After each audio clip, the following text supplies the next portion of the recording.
I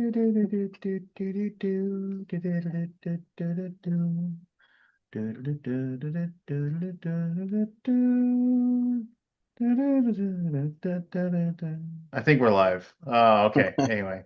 Like your intro music there. Hey everybody. It is the post Gen Con Blues edition I'm of here, by the way. yeah, Off Scott is camera. here. Scott is on his glamour shoot. He can't Yeah, I can't be seen he can't be seen right now. in Um public. no, anyway, post Gen Con Blues, this is the weekly Alaboom, the longest running weekly live stream podcast, vidcast, whatever you want to call it, on YouTube. We started this like now a million years ago, it feels like, and we still do this every Wednesday night. Thank you very much for tuning in. It is the 6th of August in the year of our Lord, 2025. Tonight's official drink is going to be a ghost energy drink, and this would be the Bomb Pop flavor.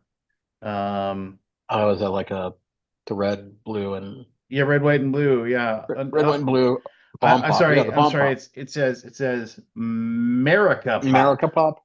America Pop. That's on it. Oh, yeah, looks Yeah, yeah. delicious. And just so I mean, Aldi, I know you occasionally will need caffeine. This has 0 calories, zero sugar. You know, and it's full of Yeah, I'm off the energy drinks full of by orders of a doctor. oh, okay. Well, what do they know? Doctors. Coffee is my jam these days.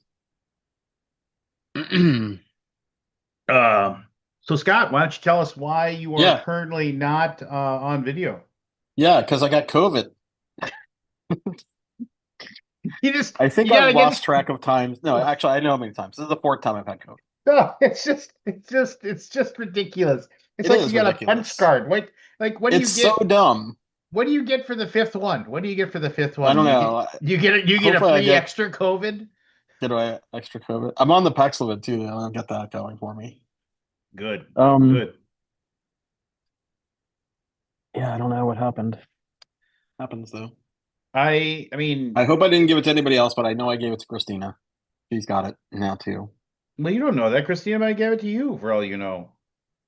You Oh, don't I know doubt that. that. Okay. Well, Well, how do you know? I mean, I don't Christina know. could have got I it mean, and how then did I gave it get to it, you. right? Like someone had to give it to me. She wasn't sick when she came to Gen Con. I wasn't sick when I came Well, to Gen you weren't Con. sick when you came to Gen Con. I'm glad I that was I got. not. So Saturday night, I was sitting there and I was like, I'm tired and I'm feeling a little cranky, and I should probably go down to the thing and check in and play a game or something. And instead, I just stayed in the room. I didn't go down to the hot games room because I was tired and I was This was exhausted. And Saturday night. yeah, When did we am I game? We game Friday night? No, we game on Saturday night. no, we gamed on Friday. No, Friday was the my Hasbro deal. Oh, well, maybe we did game on Saturday. Okay, well, Yeah, never it was mind then. Saturday. It was Saturday. Well, then I guess I And you just were there have a good Friday, but immune we didn't really system. get to. I mean, we had the Hasbro folks over, and they were great. They were really great to hang out with. Well, no, the one when I came down there was like the people that had drinks and stuff that was on half of the table, and Yeah, we had the wine and the beer and the was pizza. that on Saturday? That was on Friday. That's the night that I played games with you. I Oh, didn't come down on Saturday. did we I play didn't. after they left? Yeah, we played Are you after they sure? left. Oh Yeah, yeah, I think boss. you're right. Yeah, so I was Yeah, that's tired. right. You didn't come I- on Saturday because Saturday I had a bunch of meetings, which sort of popped on me. yeah, and because I was tired and I didn't want. Well, now Michael Sutherland is trying to say what he thinks is true. First of all, Mike, you're only number two on the listing Who's right number now. one? Right Oh, he got now, demoted. well, Mike was number one. No, he's down to number two. Kabuki Kid's number one. Just the bot. It's hard to beat the bot. No, the bot is. Yeah, it's hard to beat the bot. Um, Yeah, we played this thing as killer. Didn't we play with the Spiel des Jahres team that came over, Michael? But we played. well, No, we played on Friday night. We played like because I had I had the Hasbro folks over for that's right. dinner We on played Friday, Friday, and then I said but we we should go played grab like that game. from like 11 to midnight. We played like one hour of that game. Yeah, like We played we should like, go grab that game. and that game is And killer. I really love that game now. It's so yeah, good, no, it's so fast. All right, so and it's yeah, so good. This game is it, killer.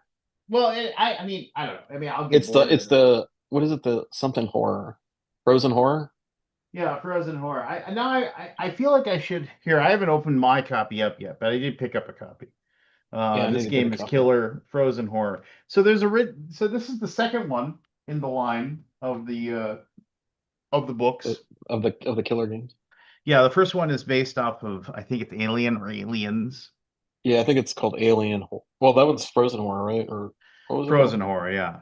Uh, And it's like and the and it's called This Game is Killer. yeah, and Um it's really good. so yeah, I mean very Alien on Board is what the other one is. yeah, Alien Word. So very quickly, the way the game works is that each person has two cards, and an identity. The identity will either make you human or it'll make you the monster. And if you get the monster card, you don't stay the monster the entire game. Right, Anyway, it's there, reshuffled every round. yep. There's four locations on the board. The locations are connected with passageways, and then you get two cards. The cards that you have, one card has to be used as a movement card, and the other card has to be used for the wording that's on the card. And then you, um, and it's a snake draft action. So the first player goes first and will go last. They have a lot of power because they get to see how the board turns out before it gets back to them.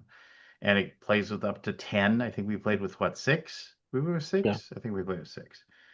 And yeah, I mean it's just and you go and then you go back and then you resolve. Yeah, and then you resolve everything. And then if you can set a fire and kill the monster in a fire, then all the humans that are alive win the game. If and then obviously that towards the end it's like the monster kills people that are in the room and it's got some two rooms of a boom thing going on. It's got the card thing going on. Um, I definitely I've played worse games. Let's put it that way. it's a Um, blast. I hey, well, it can be a blast. We it's had fun way with it. cleverer than you'd think it would be. I mean, like I guess Yeah, that does that make Stick Age sense? said it didn't click with them. Well, what does Stick H know? So, We played with the Spiel des Jahres committee, and well, I they would were like to into thank it. Stick H for stopping by the booth. So thank you very much. You were number one Alaboomer for a short period of time, but then you were beaten. So, um, what other we had? Uh, Well, yeah. So that was Friday night. we'll talk about the big surprise, right? Of the thing. Um, Big surprise. but we we uh we had Kip, and then we had Stick H that stopped by, and I think that's it.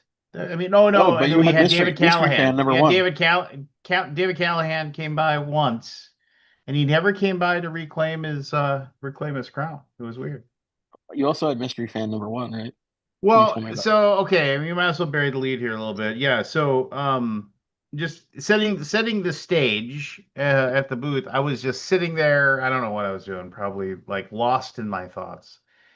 And Certainly and weren't I selling any games. yes, and I heard this voice say, "Would you like some tepid lemonade?" And I said, "Excuse me, what?" And then this woman is standing there in front of me, and I was like, "What did you say?" And she's like, "Or would you rather have an old fashioned?" And I said, "Do I know you?" And then, or perhaps you'd rather have a blackberry Dr. Pepper Zero. And she hands me a blackberry Dr. Pepper Zero. And I would, yeah, watching us live right Ah, now. there you Oh, go. hey, there you go. And then I was just like, who are you? And then she explained that she was one of the tens, and but normally One of the watches the 11s. show. Yeah, one of the 11s normally watches the show after the fact. Like, there's a fair number, a handful of people that do watch it live. Michael says that as well. He listens to it in the background as well. So it's weird, Michael. It's weird. I don't consider you like an Alaboomer because I knew you before, really. I mean, like, is that weird? Because Michael and his wife, like They come every to BGG BGG con. con, it's not like an. I mean, yes, he is an Alaboomer, and we should have taken a picture with him, but um, it's just it's weird, right? It's like he kind of has transmogrified into a different entity, if you will. But yes, I agree. In the future, we should absolutely. But no, so we met a brand new. Yeah, we had a mystery Alabama stop by, and several That's times fun. when I was sitting there, and I was like, I'm feeling a little thirsty right now. And all of a sudden, like within like a few moments, somebody like just got the wavelength. And did you need another Black Pair, Dr. Pepper Blackberry Zero? And I was like, yes, thank you. Mm. So that was neat. That was neat. Yeah. That was definitely one of the highlights of the entire convention. I have major league thoughts about the convention as a publisher. Are we I'll losing leave you. audio? I don't. Are you losing audio? I'm hearing you perfectly, but Michael said is the audio going in and out. No, well, it's Michael. What do we know? Let me see. Um, I'll hit the live button and see if I can hear it. yeah. But hey, Scott, I hear you. uh, you can hear me or you can't? Well, on the audio, the video. I heard the video. It sounded fine. Okay. Well, here's the deal. As a person that was attending, I know you had a ton of. Can you divulge anything about your meetings, or is it all hush hush right now? Um, no, I can talk about the meetings, I guess. So somebody did step in and offer you the $87 million that your No, that website did is not worth? happen.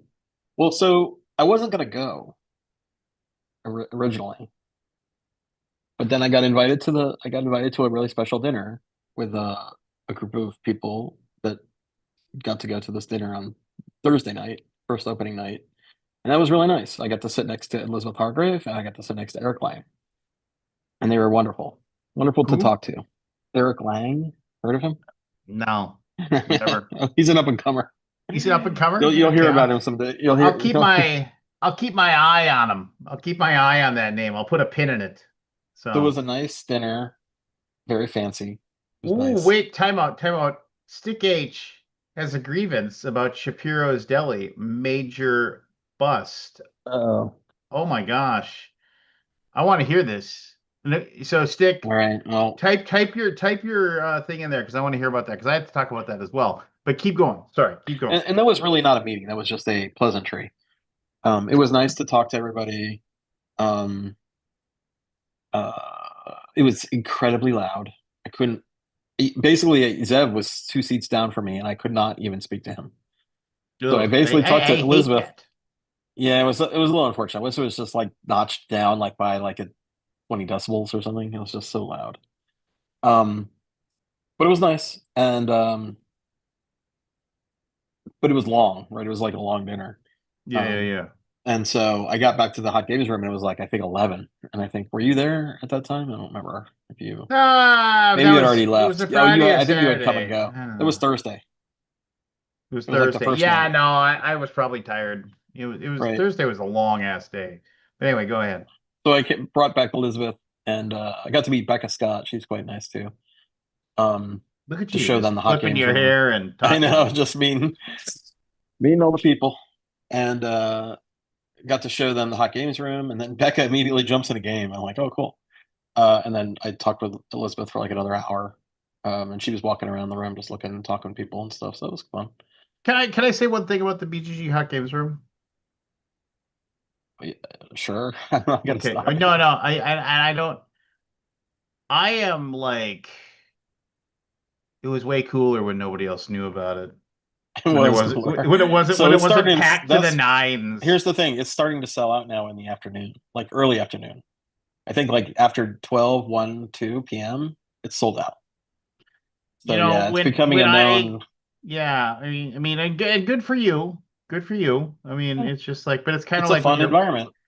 it's kind of like when your punk band like that goes mainstream and everybody finds out about it, you're just kind of like, oh, Uh, this was way cooler just when cooler like when no one only knew I who knew we about were. it. It's like when you find the bar that like nobody Yeah, else the knows secret about. bar in Origins.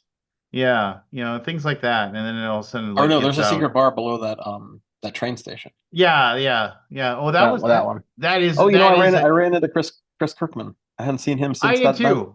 at I the did. train station. I ran into him as well. Yeah. He stopped by the booth. We had a good conversation. But anyway, so go on, keep Yeah, talking. so that first day, but basically I had lunch with Rajiv, Rajiv from Queen Games. I do know Rajiv of the vest. And we talked a lot about the industry. Oh, And I would have loved to have been a fly on the wall to hear him talk about it. he's got a lot of interesting thoughts about the industry. I'm Anything not that you sure. could allude I don't know to? if I can. It's so much. I don't even know if I could Yeah. regurgitate it. You know, Well, what I mean, I it was like mean, so. It was so intricate, and I was sort of like, yeah, tariffs are gonna fuck us. Right? That was my general statement. yeah, And he was not really in the same opinion, but that's good. He has a more optimistic view of things. really Um, interesting. yeah. Now the market is definitely hurt more by the recent COVID, followed by a Well, and I'll self-inflicted follow up with tariff. this.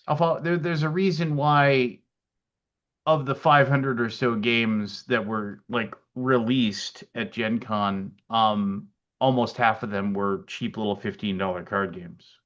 15 to $25 card games. Uh, yeah, There's a reason for that. they were the majority of like simpler, lesser value card games. Let's call it like a Yeah. lower price point. I wouldn't say lesser value. Yeah, yeah, a $25 card game. I mean, look at Strike. Strike is one of the most amazing fun times you'll ever have in your life. Yeah, But but it's nobody's gonna say it's like a brain burner by any means. all But right. anyway, so go ahead. So I got to eat lunch with Rajiv, and then I got to have a meeting. Who was that meeting with? I can't remember. It's all blending together now. Oh, I went to hang out with Adrian Martineau. You know him? He's the designer of the Hoff game, and he works I at Days know of of Wonder, him. I and he know works at of Days of him. Wonder. So I get to visit him. I hadn't seen him in a while. But I got to visit him in Paris one time when Michelle and I Ooh. went out to Paris. But he works in Paris offices, which is awesome. For Days of Wonder, and I'm super happy for him because he's now a published designer with this Hoff game, and it looked amazing. I don't know if you got to see it set up on No. the table, the giant version. You didn't see it. Oh, the Hoth game. Yeah, I Hoff, mean, yeah, yeah. I mean, battle for Hoff. I have thoughts on that, but anyway, Okay. going on, moving on. What else did I do that first day? Then I went back to the hot games room and I kind of settled in. Then I went to my dinner, then came back with Elizabeth and Rebecca and Becca. And then that was the day. That was the first day. Very whirlwindy. Now the setup day was also very whirlwind. Like, so I have a grievance, the first of many. So we go to the airport. You want to hear the grievance? I'm just gonna bust it Yeah, go into ahead. the Knock stream here. yourself out, man. I'm excited to hear So about it. we came to Gen Con on Tuesday. The plan was right, come out a day early. Yep. Wednesday's setup day. We're gonna like we left early enough in the day that we'd have a night in Gen Con, right? Like we were gonna get in at like 7:45 p.m. It was pretty good, right? So Beautiful. it Love was it. yeah. So we show up to the airport, uh, get in there, start getting on the plane, and as soon as I step on the plane, I'm like, something's wrong because it was like wicked hot, like Yep. nearly 95, 100 degrees in that plane, and I'm like, oh man, this is awful.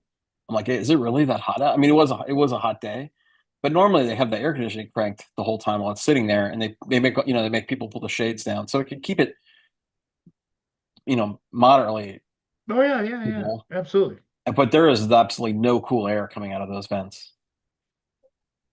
And Oh, that's not air good. condition is yeah, like planes don't use air conditioners when they're flying, but they do when they're on the ground. Um, and so we sit down, and I think we were already no, were we delayed? I think we were like slightly delayed at that time. Yeah, the flight came in late, So we're slightly delayed. Get on the plane. We're sitting there for like an hour. Like really, just like I'm like I had to start meditating because it was just so unbearably hot. I was Really? I'm like it was hot. I was like I can barely breathe. I almost thought about getting up and getting off. It was that bad, which is That's not. hideous. But I was right at that point of like I think I might pass out. Like that kind of sense that like it felt that overwhelming, can't breathe in the hot. It's just Yeah, getting to yeah, me. yeah, yeah, yeah. That sounds And horrible. then they come on the plane, they come on the speaker and they say, there's a problem with the air conditioning, like no shit. And they're like, we're gonna try to fix it. We're gonna do a little maintenance here. And I'm like, oh no, I'm not gonna do maintenance on the ground while we're loaded in, ready to go. I think another half an hour goes by. And they come back on the speaker and they're like, this plane has more problems than we want to than we can deal with right now. So we're going to deplane you. I'm like, oh great, off to a great start. So an hour Yep. and a half delayed. Get off the plane. They're like, okay, we're switching. We sat there for like another 15, 20 minutes, and they come out and they're like, hey, we're switching to another gate in a different terminal, and we're doing it. You're gonna have to board in an hour. I'm like, okay, that's not the end of the world, but suck. 2.5 hours delayed already. So we go to the other gate, which is a terminal away, which is you have to take the train. It's like, it takes a while to get there. It's just tedious. Anyway, we get there, So who are you traveling with? Lincoln and Lincoln and Nikki, yeah, yeah, yeah, because yeah. I Okay. found out when their flight was, because they came to visit before Gen Con, and then they were just going to go without me. Yeah, And yeah. then I just tagged on to their flight, and I decided to go. So we go to the other terminal, and a little bright shining part of the trip was I ran into Stella from Maple University and Stella. Eamon, the designer of Gnome Hollow. You Okay. know him, Eamon? Yeah, I know Eamon. Yeah. Yeah, I'm Gnome I'm Hollow. familiar with Eamon. And he was pretty nice to talk to. So that basically passed the time in the delay. And then we get on the new plane, and it's nice and cool. Like Eamon Manderson, by the way, is his name. Um, and I met his wife, and they're delightful, and they were doing their Kickstarter was finishing as we were like about to take off, so it was kind of fun. They were excited. They raised a lot more money than I think they had intended to, or they wanted to raise. Obviously everybody wants $1 million, but they did a lot better than they thought they would. That's what they were saying. Um, With which one? their new one. The I know what you're talking about. The I'll cats tell and you. pickles or something Yes, or like cat. funny cats game. Yeah. Cats. Cats and cucumbers. Uh, yeah, cats and cucumbers. Cats versus cucumbers, and I backed it. Of course you did. Um, and then so it was nice. And we got on the plane, and then we're like, okay, we're ready to go, and it's nice and cool, and it's like very nice. Like, oh, this is so nice. I'm like, oh, everything's turning around now, right? And As then you're they sitting in turn, your first and it class was seats. sitting there for like a half an hour, and then they turn the air conditioner off, and I'm like, oh, okay, that must be mean we're about to take off, right? They turn the AC off. They're pulling away. No, no, wait. And the guy comes on. He goes, sorry, everybody, we're waiting for catering. Um, So it's going to be a few more minutes before they come, and they said they're going to be here like in 15 minutes. I'm like, oh god. Well, you turn the air conditioner off for 15 minutes, and so Yes. it starts getting hot again. And I'm like, no, what are you trying to do? What are you trying to do to me? I'm just like, what the fuck? And so a good, I think 30, 45 minutes goes by, and they're like, hey everybody, I know everybody wants to go and everything, but we would normally just skip the catering, but we cannot skip it because we don't have any water, and that's a no go. It's a no go uh, item. We can't not have water. So Yeah. we had to wait, and it was basically like another hour, just fucking bullshit. So we finally take off. I guess it was probably around 9 p.m. So we were supposed to take off at 7, and we ended up taking off at 9 or 10. And then when we landed, it was midnight, and we didn't get to the hotel till 1 a.m. And there's no food. Like we didn't get any food. Like so we're like, Okay, I guess I could do a DoorDash. What's open? Well, Taco Bell. So hey, Hey, Taco Mexi Melt, Bell. baby. I did. I ordered the made up Mexican melt. And Lincoln and Nikki had a taco. Got the Baja Blast. Yeah. So Baja Blast Zero, baby. it all ended in a good way, but what a sucky start. That's my grievance. So, What little did I know. That was the least of my grievances for traveling. Anyway. yes. So I'll say this.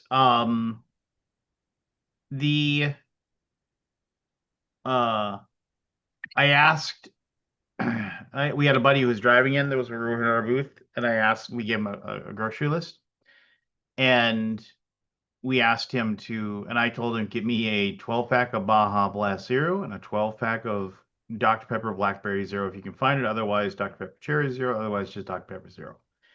And he did. He found me a Baja Blast Zero and Blackberry Zero. And I like Shane was like my boss. He's like, "What is this?" And I was like, "Well, that's just about." I said, "The Blackberry Zero. That's just about the best dang soda you're ever gonna have in your entire life." I said, "But that Baja Blast Zero, that is also the bomb." And he was like, "Whatever." And then he had one, Yeah. and he was like, "Oh." You Yeah. know? It's got something. Well, it's like a weird kind of lime soda, right? I Yeah, mean, it's like it's a just lemon limey. it's more, but it's more lime than lemon, which I like the Yeah. taste of lime. I like limeade. I've always enjoyed cherry limeade or just limeade. That's why I like Ghost, this company. They make a Ghost limeade, which I really like as well. You Yeah. know, and it's a solid, solid, solid drink. Yeah. Big fan, big fan. So, um, our Great. flight, Coughing now. what? It's great. I'm coughing now. That's new. Well, Jesus. Well, if you don't, if you end up feeling like you got to tag out, Oh man, yeah, just I'll bail if I need to. Is Matt coming on? I can talk to myself Yeah. and tell stories. So, we were told to fly in on Tuesday. Me and my son Ross, were told to fly in on Tuesday, and we did. Flights in, nothing. Everything was just it was perfect. Perfect. We had the Amazing. perfect layover time in Chicago. It was like, Oh, you got to 52 transfer. what? You had to transfer. Yeah. So, I mean, like 55 minutes. That's like the perfect amount of time, right? You're not scared about Right. not making your connection. You can stop, use the restroom. Yep. There's enough time to grab a snack if you need a snack, you know, landed, um, got an Uber, um, got in. Anthony had landed 2 hours before us, so he actually was able to get our package, the like with all of our booth stuff. So I didn't have to go and do that. Somebody else had to go had to wait in line for that. Um, and then perfect, right? So I won't talk about I'll talk about Gen Con stuff here in a little bit, but the flight home, we had one of those things where it was like the plane was like not leaving on time, not leaving on time, not leaving on time, just for, one of those things where you walk up to you get there. So this is weird too. Like, in order for Ross and I to get home, um, we had to leave at 6:30, which meant that basically as soon as the hall closed at 4, we had to jump in an Uber to make Yeah. sure, because it's the traffic is crazy. Yep. Um, and you need to get to the thing, get checked in, get everything done, and then get on your plane. And so Shane was like, "This is dumb.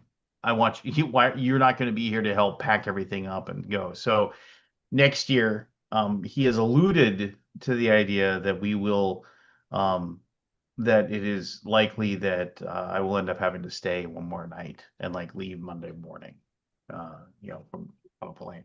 He's Yeah, alluded I'm to actually that thought. surprised you did leave early I mean, because you it's have so much stuff to take, tear well, down and yeah. I stuff. mean, well, we absolutely that was a good moment. Scott pulled by our booth, and you were all like, "This looks really nice, guys," and we were like, "Whatever, shut Yeah, I up." know. You thought I It's was like, giving you bullshit. yeah, I was trying to be nice. It was being hit complimentary. the bricks. Hit the Just, brakes. yeah. No, I did. It looked good. No, yeah, I was actually the using those risers to raise Yeah, the risers were cool. the table up. I mean that like so that helped my back. I mean, it's like and it also prevents me from like sitting down and being lazy, right? So I'm always standing, always like talking to people, chatting with them, doing the thing. So Hmm. it is, I mean it's one of those things where it's like I think um yeah, I mean it was good.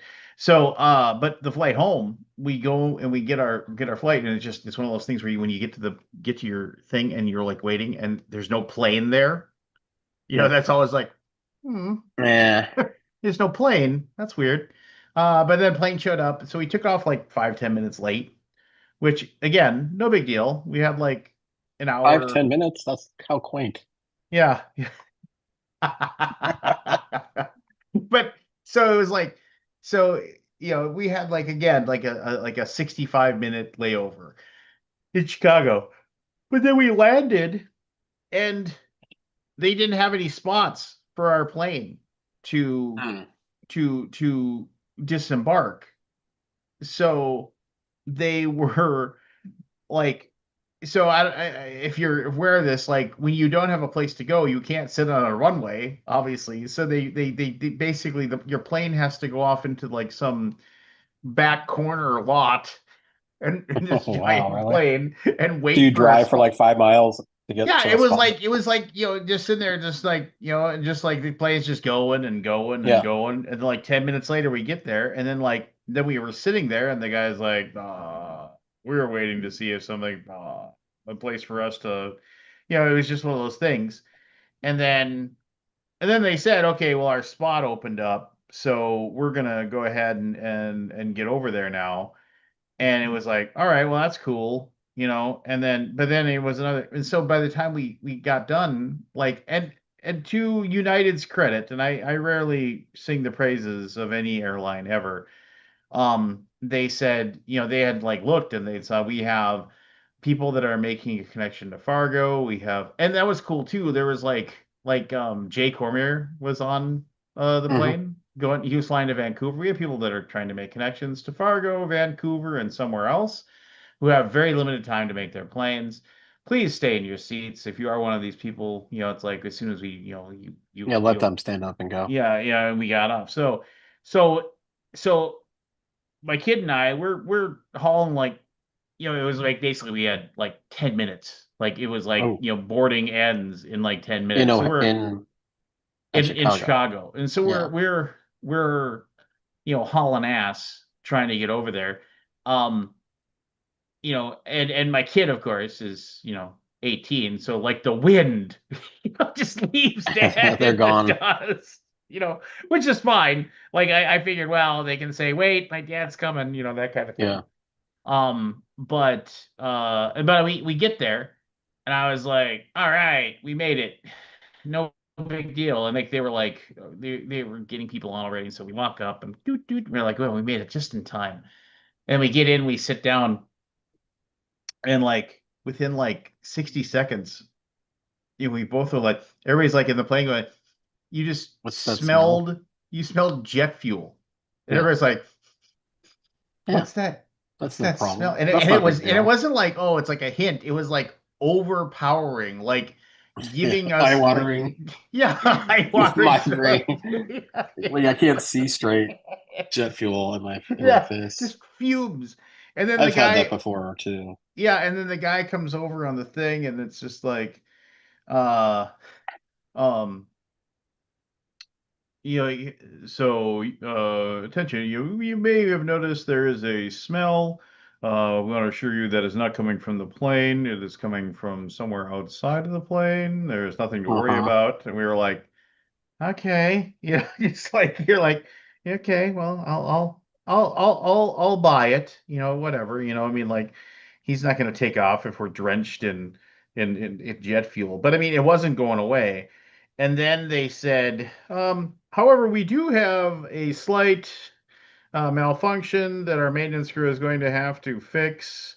And it was like, and so it always happens whenever I have to haul ass to get to a plane and I barely Yeah. make it, it's And then always yeah, delayed then, it's still gonna be delayed. Yeah. which means I would have made it anyway. You would have made it.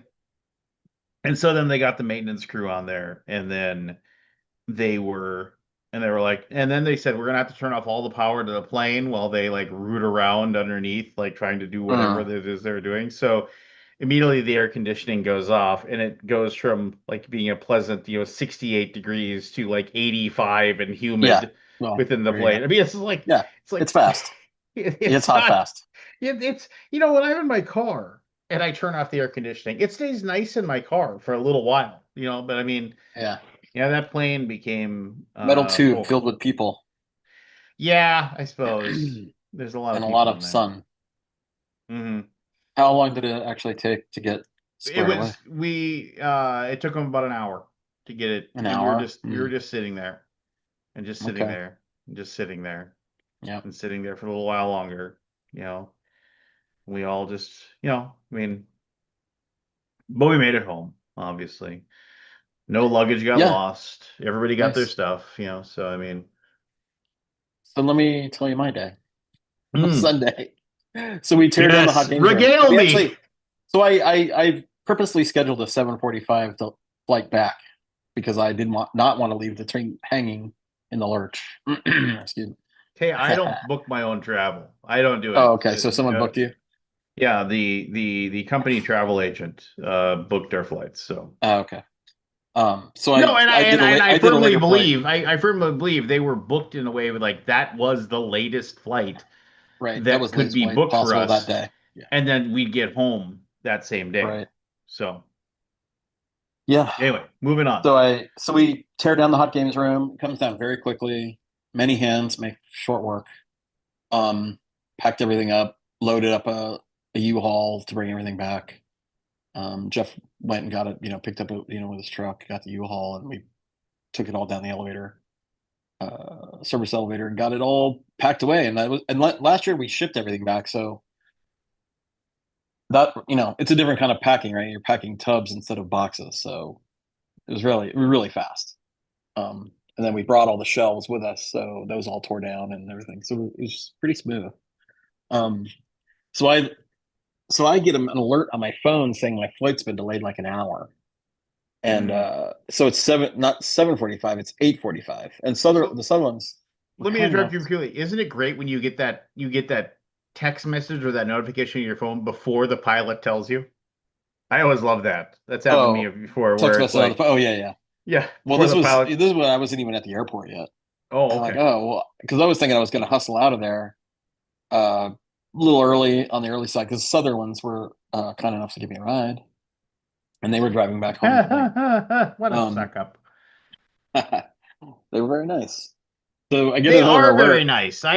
When people are that nice, I'm always just like, hmm. Why are you so nice? They're It's like truly that. nice I people. can't remember her name right now to save my life, but the one person who volunteers for Czech Games, who's just super nice. Do you know what I'm talking about? I do not. Yeah, I mean, I'll have to introduce you sometime. They're going to go to PAX instead of BGG Con, but somebody, it is one of the most ridiculously nice people you ever met in your life. You're just like, Gotcha. you murdered people and you've been hiding. Just like there's Yeah. people buried in your backyard. But anyway, Well, they had to get going. I think we left around 5:30, 6 o'clock, somewhere, which kind of puts them getting in a little bit late. But thank you, Ireland. Um, they dropped me off, even though it was like hours and hours early before the flight. And I'm like, oh, you know what? I'll just figure it out.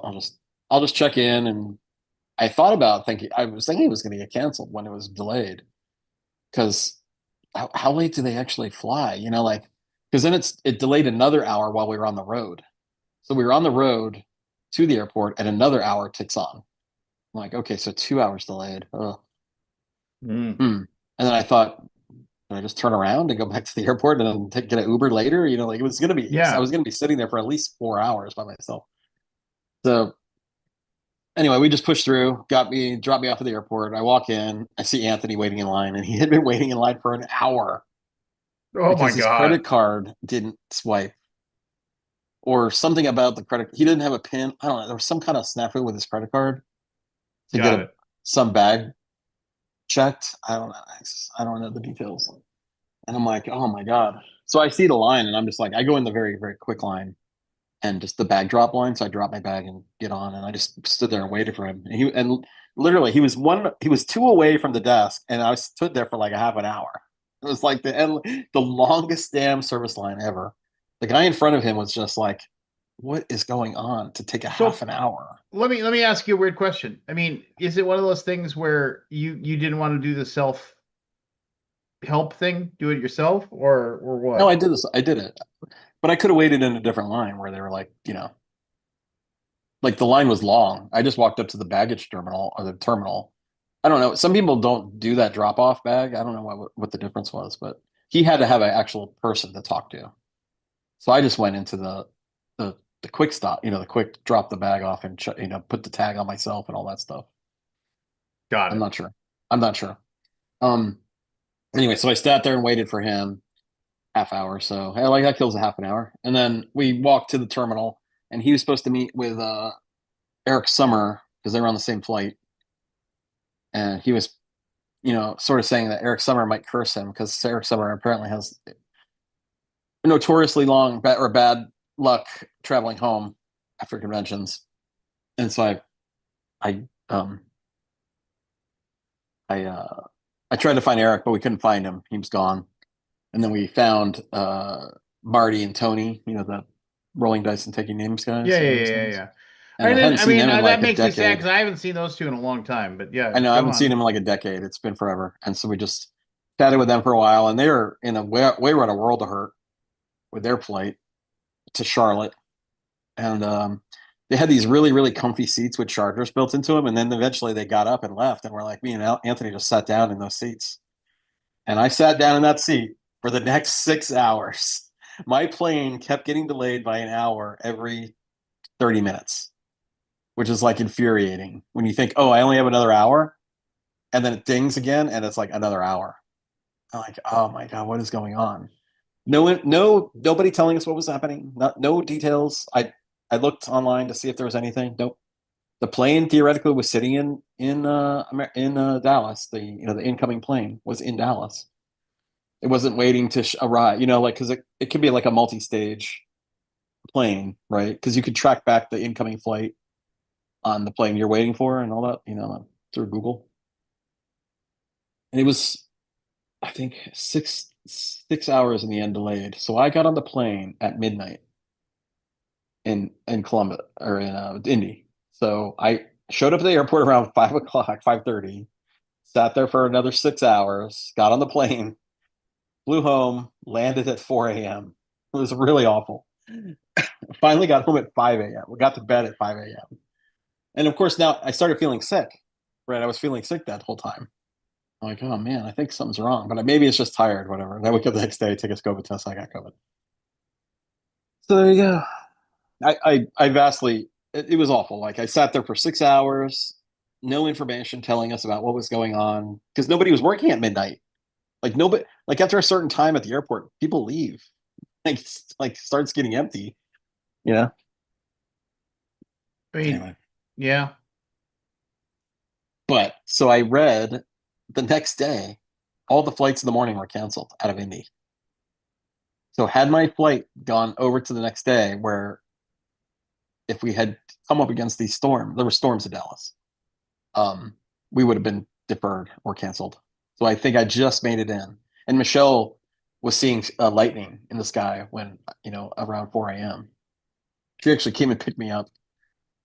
I think it was very nice of her. Anyway, shitty travel. Good show, fun show.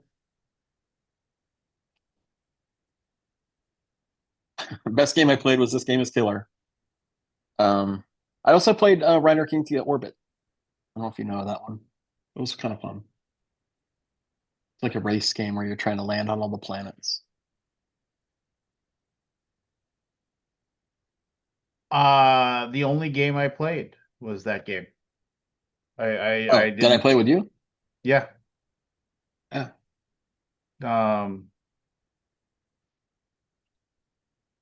Or you're talking about this game of Killer? This game is killer. Yeah, that was like Yeah. the only game that I played. Um, Me and then Keith and I played like we just powered through like a ton of small games, and they almost all of them were bad. Which is they weren't just like not fun. They were just like I mean I tried to look for the fun in all of them, and they're just I couldn't. They just weren't there. There's just nothing. It's frustrating. it Yeah, I mean it's one of those things where they're cheap to make. So now I'm going to, if I can just blather people's ears off, and so this is Shane and I and the rest of the people at we always, after Gen Con, we have a sit down where we discuss the convention, we discuss how the convention went, we discuss our feelings on the industry as a whole, and how things are. And I'm serious. well, no, it is. It's you, because we use Gen Con as a litmus test, right? I mean, so last year at Gen Con, we felt that the industry was shrinking again. You know, it was just like there's less, Right, consolidation. there's consolidation, there's less new, there is more retread. It's just like everything else you see, right? I mean, it's just remakes of movies and whatever and stuff like that. So, and our opinion was that, I mean, we felt Gen Con was going to shrink again. And we definitely felt the shrink again, right? I mean, it was I mean, they were sold out all 4 days, so I mean, well, attendance yes, wise, they they didn't absolutely shrink. were. But here's my opinion on this. And I'm not going to name company names by any means, but um on Saturday, uh I have somebody come in that's an actual part-time employee of Gray Fox. Him and his girlfriend, he works for us. He's like in charge. He's like a sales manager. He's in charge of a lot of our Amazon sales and things like that. And he works part-time for Gray Fox. Does a lot of other stuff too. But anyway, he comes over and he monitors the booth for 3 4 hours, giving me Saturday to kind of cruise around the check everything out that I want to check out. Um, Gives me some time with my kid so we can look at things and check things out that maybe, because my kid will like, oh, can I just go check something out? Yeah, fine. Take out for like a half hour, and like we'll find something interesting that they um and then we go check and writes down the booth numbers and stuff, and then I get to go spend money. Uh but but I also use it as a time to talk to friends in the industry who will, I trust that they will share with me their information as far as just like, how are things Yeah, going? things go. How are things going? Yeah, how are things going both at the convention and in general? And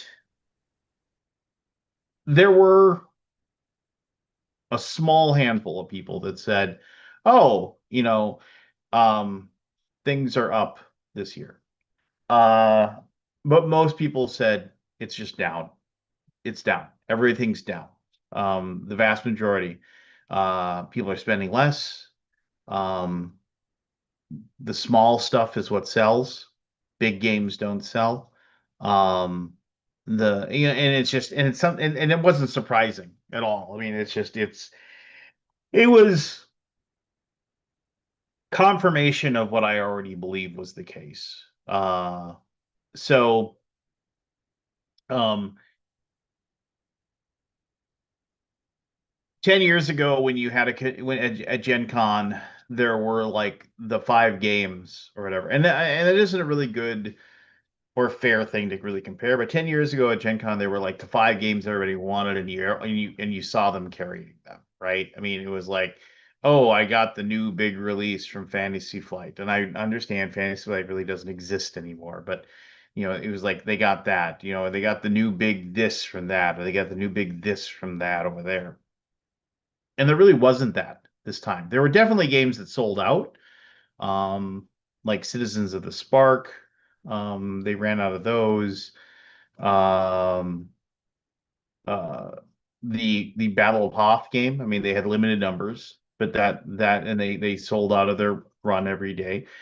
A very interesting thing to me was the fact, and this is not me trying to like, I'm just being objectively explaining. Hey, Paul.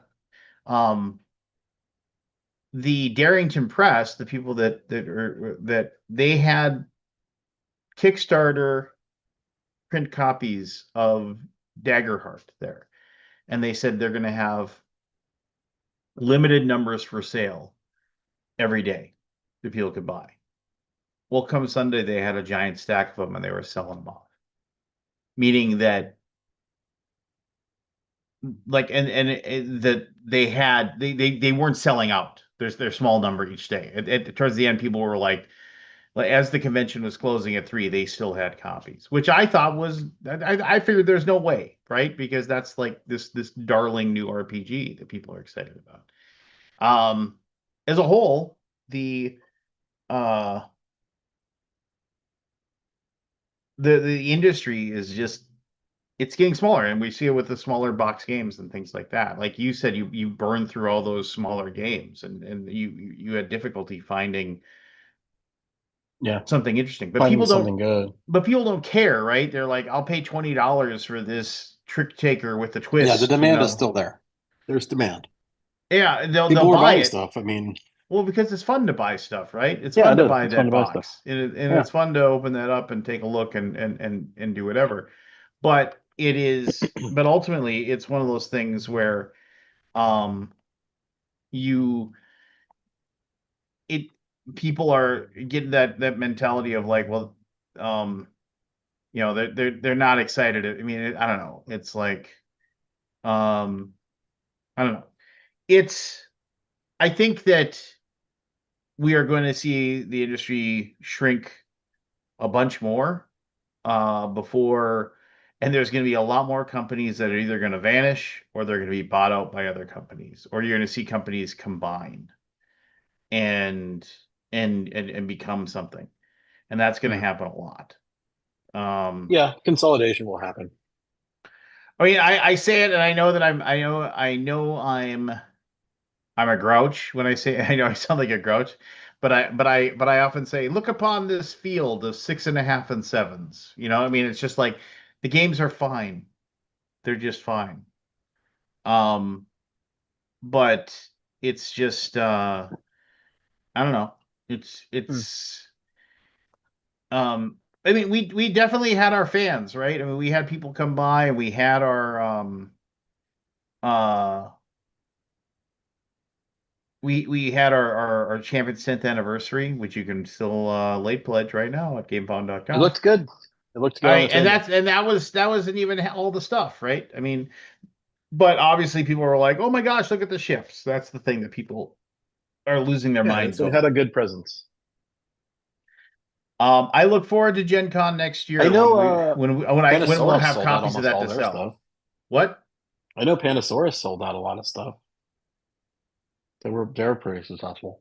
They did. But um yeah, I mean, and I talked to Nathan. I picked his brain a bit, and he picked mine. And I didn't see uh Capstone's booth. I talked to I don't Clay a know. little bit.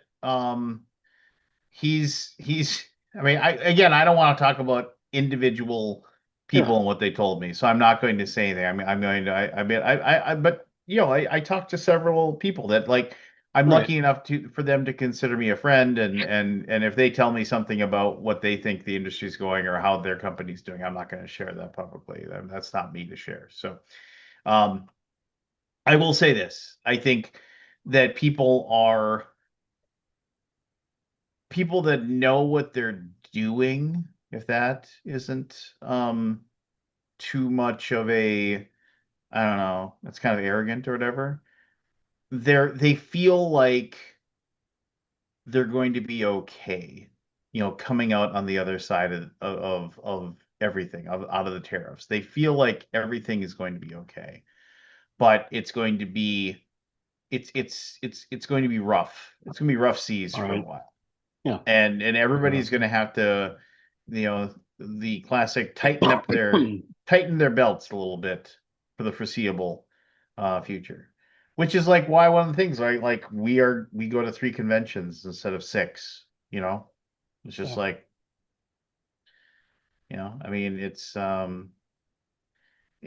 stuff like that, right? I mean, we're lucky in the fact that, like I said, Gray Fox Games. I mean, we don't have a bunch of employees. We don't, it's our day to day, the day to day running of the um uh uh isn't nearly as um I don't know.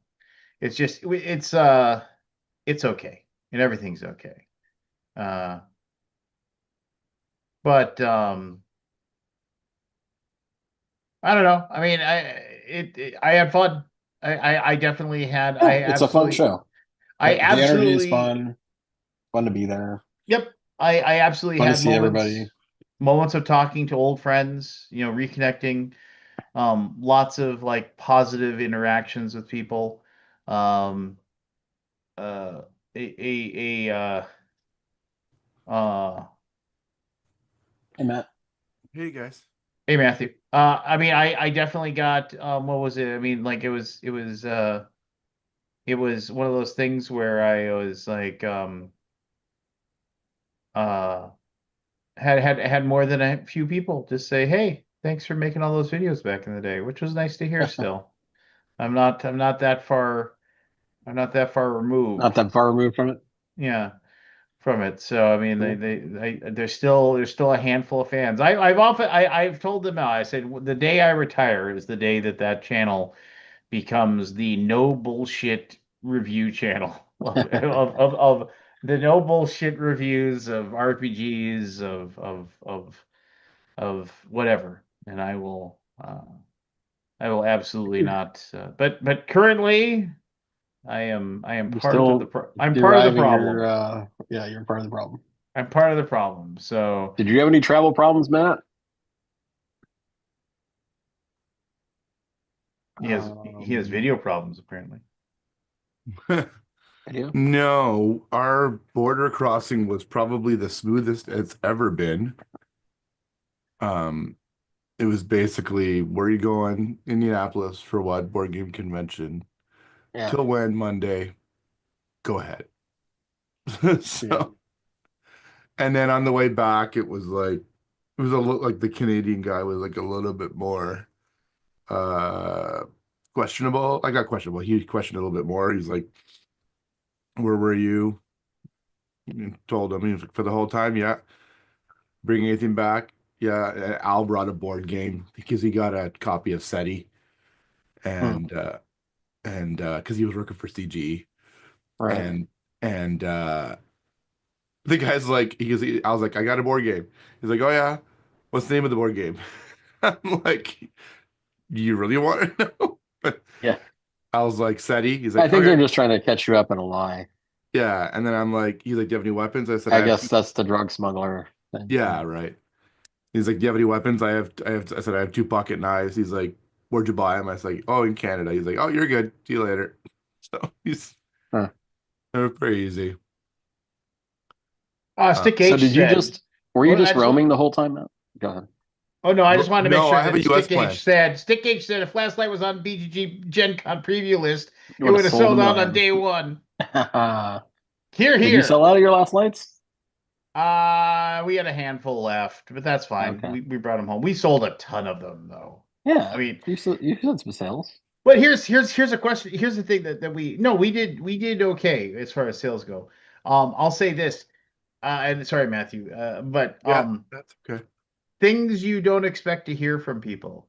What is this? It's Champions of Midgard. I've never heard of this. Amazing. Yeah, I mean, it's just like one of those things where it's like, yeah, that's fine. I mean, they got into the hobby much later, so they're not familiar, but Well, you've whatever. not reprinted it in a while, right? Well, I mean, we've got tons of copies. Yeah, We have but they're we just have the they'd have to base be in the game. channel. Yeah, but Well, and people here's gotta the know about deal. it. It's like the deluxe version of the game, because we're making the anniversary edition, and we're making, which is a one print run and done, and then we're making a deluxe version of it that's going to be in a big giant box. And it's going to be like that's going to be the game we put into distribution because it has both of the expansions and it has a bunch of cool stuff in it, and it will be like just the version people will want to buy. So anyway, Matthew, go. I'm going to shut up. Cool. Um, did you ask if I was roaming like Yeah, you me didn't have a booth, myself? right? You were just roaming around the Oh spire. yeah, I was. I was of no fixed address. Gotcha. Um, I'm driving home. I was thinking to myself, I'm like, is there? I don't think a Gen Con there really is like enough. It's really a good idea for me too. But like, I was wondering, like, should I have a booth? But I don't think anybody would Yeah, what like would bring people to the booth, right? not I a guess you would have consumer to. con, anyways. Maybe Yeah, Gamma, yeah, maybe Gamma. but I don't know. It was all right. I lost my Now voice I this week. saw like Panda had a booth and Longpath had a booth. Yeah, but I mean, I guess so. But I mean, they're I don't know. yeah. I'd just be sitting there twiddling my thumbs and want people to come talk to me. I wouldn't even know what to have there. Yeah, But yeah, no, it was fun. Apart from losing my voice Thursday, Friday, it really sucked. yeah. And then Um, you taught that group luthier. that was Saturday, right? I think it was Saturday. Yeah, it Yeah. was Saturday. So I woke up that morning thinking. I woke up, opened my eyes, I'm like, I feel like I've turned a page. So I felt a little bit better. My voice, I'm not sure if you can tell, but my voice still isn't. No, I can hear it. Yeah. Um, oh, before I forget, Aldi, I want to talk to you about uh a project later.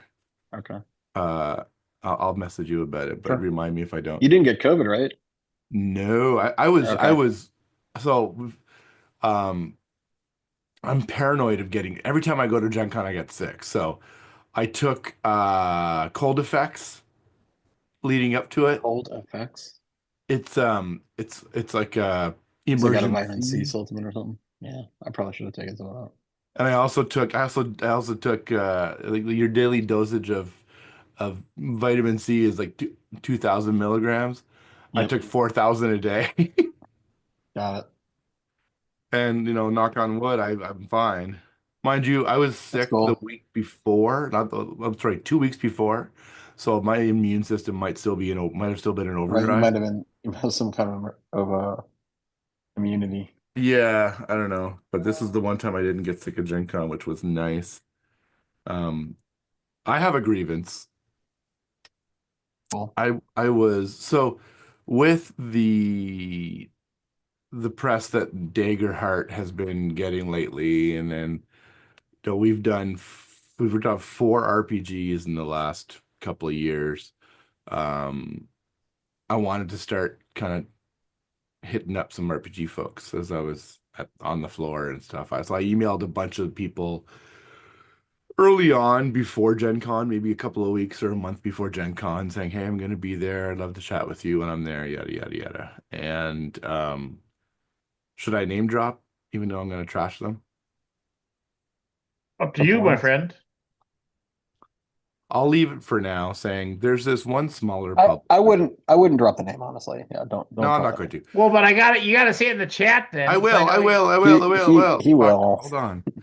So, uh, there's this one publisher that does RPGs, but they're not like polished. They're just like, they've been around for a long time and they do like a bunch of books and stuff like that. And I emailed them beforehand saying, we worked on Daggerheart, we got a bunch of BGG credits and yada yada. So um I went to their booth and I saw the owner there. So I flagged him down. I'm like, "Hi, hello, sir.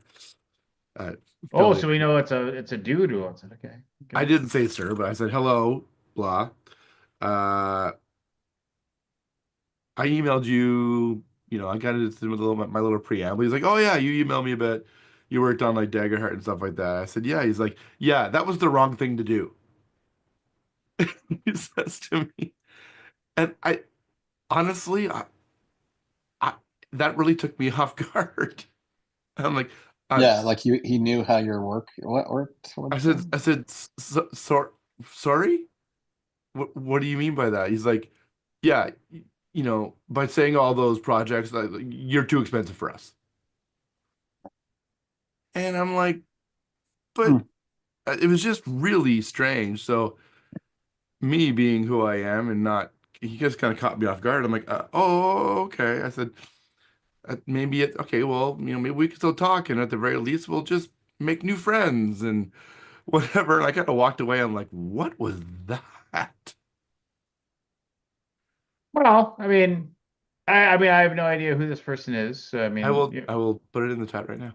But but it was just, he sorry. was so abrasive. And then when I was out for dinner with a friend on Sunday night, who's been in the RPG industry for a while, and I said, yeah, I went by this booth's as a I went by this booth. He's like, why would you do that? They're idiots. Hmm. It's Well, these now guys. I know. Oh, okay. So you said that. So, how do I put this? So the person, the company that you're referencing, um, that guy, that company, I should say, from what I have been told by other people that are in the same, what have yous or whatever, is that notoriously cheap and tries to uh squeeze every drop out of the lemon that they possibly You could. know, fine. Do you have to be an And asshole about it though? I had an interaction with the gentleman that's in charge, and if you talk to the same person that was in charge or I whatever, did. I had an interaction with them at a trade show several years ago, and it was literally one of those things where I was like, "Oh, I really like the stuff that you do. I really like this about it." And he was very like, "Mm-hmm." And I was just like, but the moment that I told him, I was just like, "This is a really cool book. Is there a way that I can order it from you to have it delivered to me?"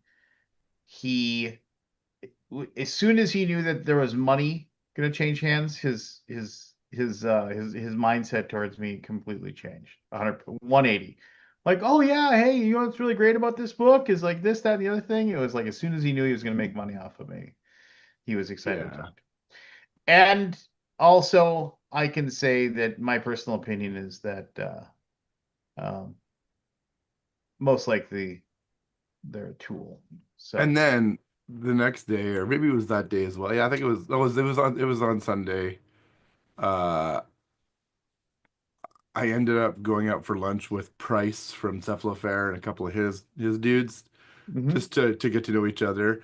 And we're walking through the event hall, the not the event hall, the dealer hall, and we're just about outside. We're going through the doors, and some fucking 6'4" dude bro jackass with a fully loaded all play backpack is walking through the door as well. And somebody must have called his name, so he did the 90-degree pivot Yeah. and literally knocked me off my feet. What? Fine. I mean, it happens, fine. But then he says, you should have looked out there, eh? And then he just walks away. I felt like going over and like throttling the guy. Yeah, I kind of wish they would ban those backpacks. Oh I man, do there's too. I'm of the full 100% opinion that like yeah, those should not be a thing they're so anymore. bad. Um I wish I had been around you when that guy did that so I could have been like, "Hey, jackass," you know. But that sucks. Yeah. But those were the only two negatives of the con. I had a really lovely time. I had a fantastic meal at this place, about $5 Uber ride away, called Tinker Street. It's a farm to table or farm to fork restaurant. I went with the folks from Brotherwise Games, and they ended up inviting one of the because they do a lot of Brandon Sanderson stuff, right? So they ended up inviting one of the writers from Dragonsteel. And this is Friday night or Thursday night, so I had like, -5 voice. And so I mean dinner was challenging, but we had a good time anyways. And we're outside after. It was quite noisy in there too. We're outside after, and Chris O'Neill says, "Yeah, the older I'm of a certain age now where I just I can't tolerate noisy restaurants anymore." And Johnny's pipes up and says, I know exactly what you mean. I could hardly hear Matt." That was quite humorous. But oh, Um, the service was amazing there. Like the server was like so kind for to like she recognized like after the first like, oh, that's the steady your voice. Okay. She like asked me if I wanted tea with honey after and stuff, and I would recommend it. I recommend. Um, what else? Um, I picked up a lot To of see the lot of. BIPOC lounge for once. Oh Yeah, I yeah, how dropped was by that? quickly. It's nice. It's very comfy. Yeah, it is. They got nice couches and tables and stuff. I would be scared I'd just fall asleep. Yeah, I thought about sitting in that couch, and I'm like, if I sit in this couch, I'm not getting back up. Yeah, there were people falling like the horizontal on the couches to sleep, like even turned into the back. Yeah, they were like laying sideways or whatever. Yeah, and then like their face to the back of the sofa, so they were like, "Don't bother me. I'm trying to sleep. Fuck off." Yeah, it's a weird place to sleep, but I guess you could theoretically do it. I got to play a one of my clients is developing a TCG, and I got to play that for the first time. My first ever TCG experience. First ever. Yeah, Wow. never played Magic, never played anything. Hmm. That's It was good. surprising. I even brought a copy home with me. What was the name of it? Pardon me? What's the name of it? It doesn't have a name yet. Oh, it's still being developed. Yeah, I don't think it's been it hasn't been announced either. So, but no, it's There good. was another TCG that was interesting to me. What was it called? I'm on a blank on it now. Uh, Do do I'm do. drawing a blank on it. I picked up well actually I had a first time in a long time, hadn't talked to the guy in forever. Wandered over to our um booth. Dominic from Oh of Crappy yeah, I Shit. was looking for him. I didn't see him. He From popped where? by at from why can't it Northern North Star? North Star Games. Is he still North Oh, I Star? like Dominic. Well, he changed his. Zapouchette. I think they changed the name. But yeah, he wandered over and he was like, "Hey, it's been a long time." And I didn't recognize him at first. Then I realized who it was, and then we started talking. And then he started asking me about my kids, whether or not they still play games. And I said, "Well, it's like I got the one going to college, but I mean, my youngest he does stuff." And he was like, "You know what? I think your 13-year-old would really enjoy." Nature, which is like the new evolution version, Yeah. he said, I think, and if he likes being competitive he'd really like the dinosaur expansion. And I was like, oh, okay, cool. And then like I'll come check it out, and then like 10 minutes later he just came over and he handed it to me. He's like, here you go. I was like, oh, thanks buddy, that was super nice. Hmm. So I got to learn those. I did pick up a place for all my books because my it's something it's a sorting and organizing game, so I think my wife I would enjoyed enjoy that playing it. game. That was a very I have yet to play it, but I think my wife and I are gonna try playing it tomorrow. Oh, let me see here. Oh, I definitely had a really nice, and it's the nature and the nature base game, the expansion. if they Uh, have two like that, one should be called nature, one should be called nurture. ha. He was like, I got one for with birds in it too, he said, but I don't think you'd like that one. I said, why? It's like, because it's too nice. I was like, all right, fair enough. So I'll say this. Um, are you I probably can't pronounce his name correctly, but Gillis, Gilles, do you know of him? Gilles? I mean, if he's French, so if you know, Gilles? is that Planton is his last name? Are you familiar From, with him? from where? Well, he works for Monolith. Like Gilles he Plantain? No, I don't know that. I don't know that name. Okay, well, are you yanking my chain right now, or are you just being funny? I do not. Oh, okay. Anyway, so he stopped by the booth, and I hadn't seen him in a long time since I used to do videos for Monolith every once in a while, and I was like, "Oh man, I haven't seen you forever." And he was like, "Yeah, yeah, hey." And admittedly, I'm not speaking with a French accent, so just add that in as I Yeah, speak. that would just be sad. Yeah, no, I'm not gonna do it. No, but anyway, so he was like, I have something for you. And then he handed me this is the player screen or whatever, DM screen. And this is the Conan RPG. And he said, Oh yeah. so he said this is actually he said this is my because he did a lot of the writing for it. He said this is Yeah. actually my copy that I got. And he said, I'm going to get another one, but I wanted you to have this. And I was Oh like, oh wow, my that's nice. gosh, like, why is that? And I know this is like a little bit self-aggrandizing, but he wrote a very nice Oh. note in here. And it basically said, the reason why he worked for Monolith is because he saw my video I did for the Conan board game many years ago, and it started him to like love the board game hobby and then actually started talking to Monolith, and then they eventually gave him a job to make it. And he Oh, said if that's it wasn't fantastic. yeah, and it said if it wasn't for you making your video all those Hey years Chad. ago, I never would have tried to do that. I never would have gotten my job, and now I get to write RPGs for a living, and I owe it all to you. And I was like, that is like the nicest thing. Jesus. Yeah, so it was super nice. So yeah, I apologize. I know like the Kickstarter backers are still waiting for their copies of the books, but this is the author's copies. So don't be mad at me. But I got these, and that was probably like I teared up when he told me it was, but that was like a super kind and wonderful thing that he took the time to say. And I have gone I looked through it a little bit, and it looks pretty awesome. So um Which I don't book know is if I'll that? ever play the Conan RPG, but That's Conan. Conan, Conan. well, whatever, Conan. Oh, Did Jim Zub have anything to do with that? I have no idea. All I know is that my buddy did. That That's was Hey, super great. Chad. nice of him.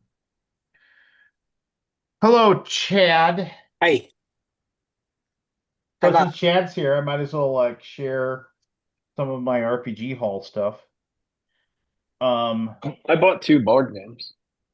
Board well, games? I'm proud of you. Board games. Board games? I did actually. I actually had a couple of I had a couple uh I had a couple of what's what I'm looking for here? I can't even talk. I had a couple of Kickstarters I backed. Hmm. I actually delivered while I was gone, including a mothership Ooh. salvage rights thing. I got that from that company. I got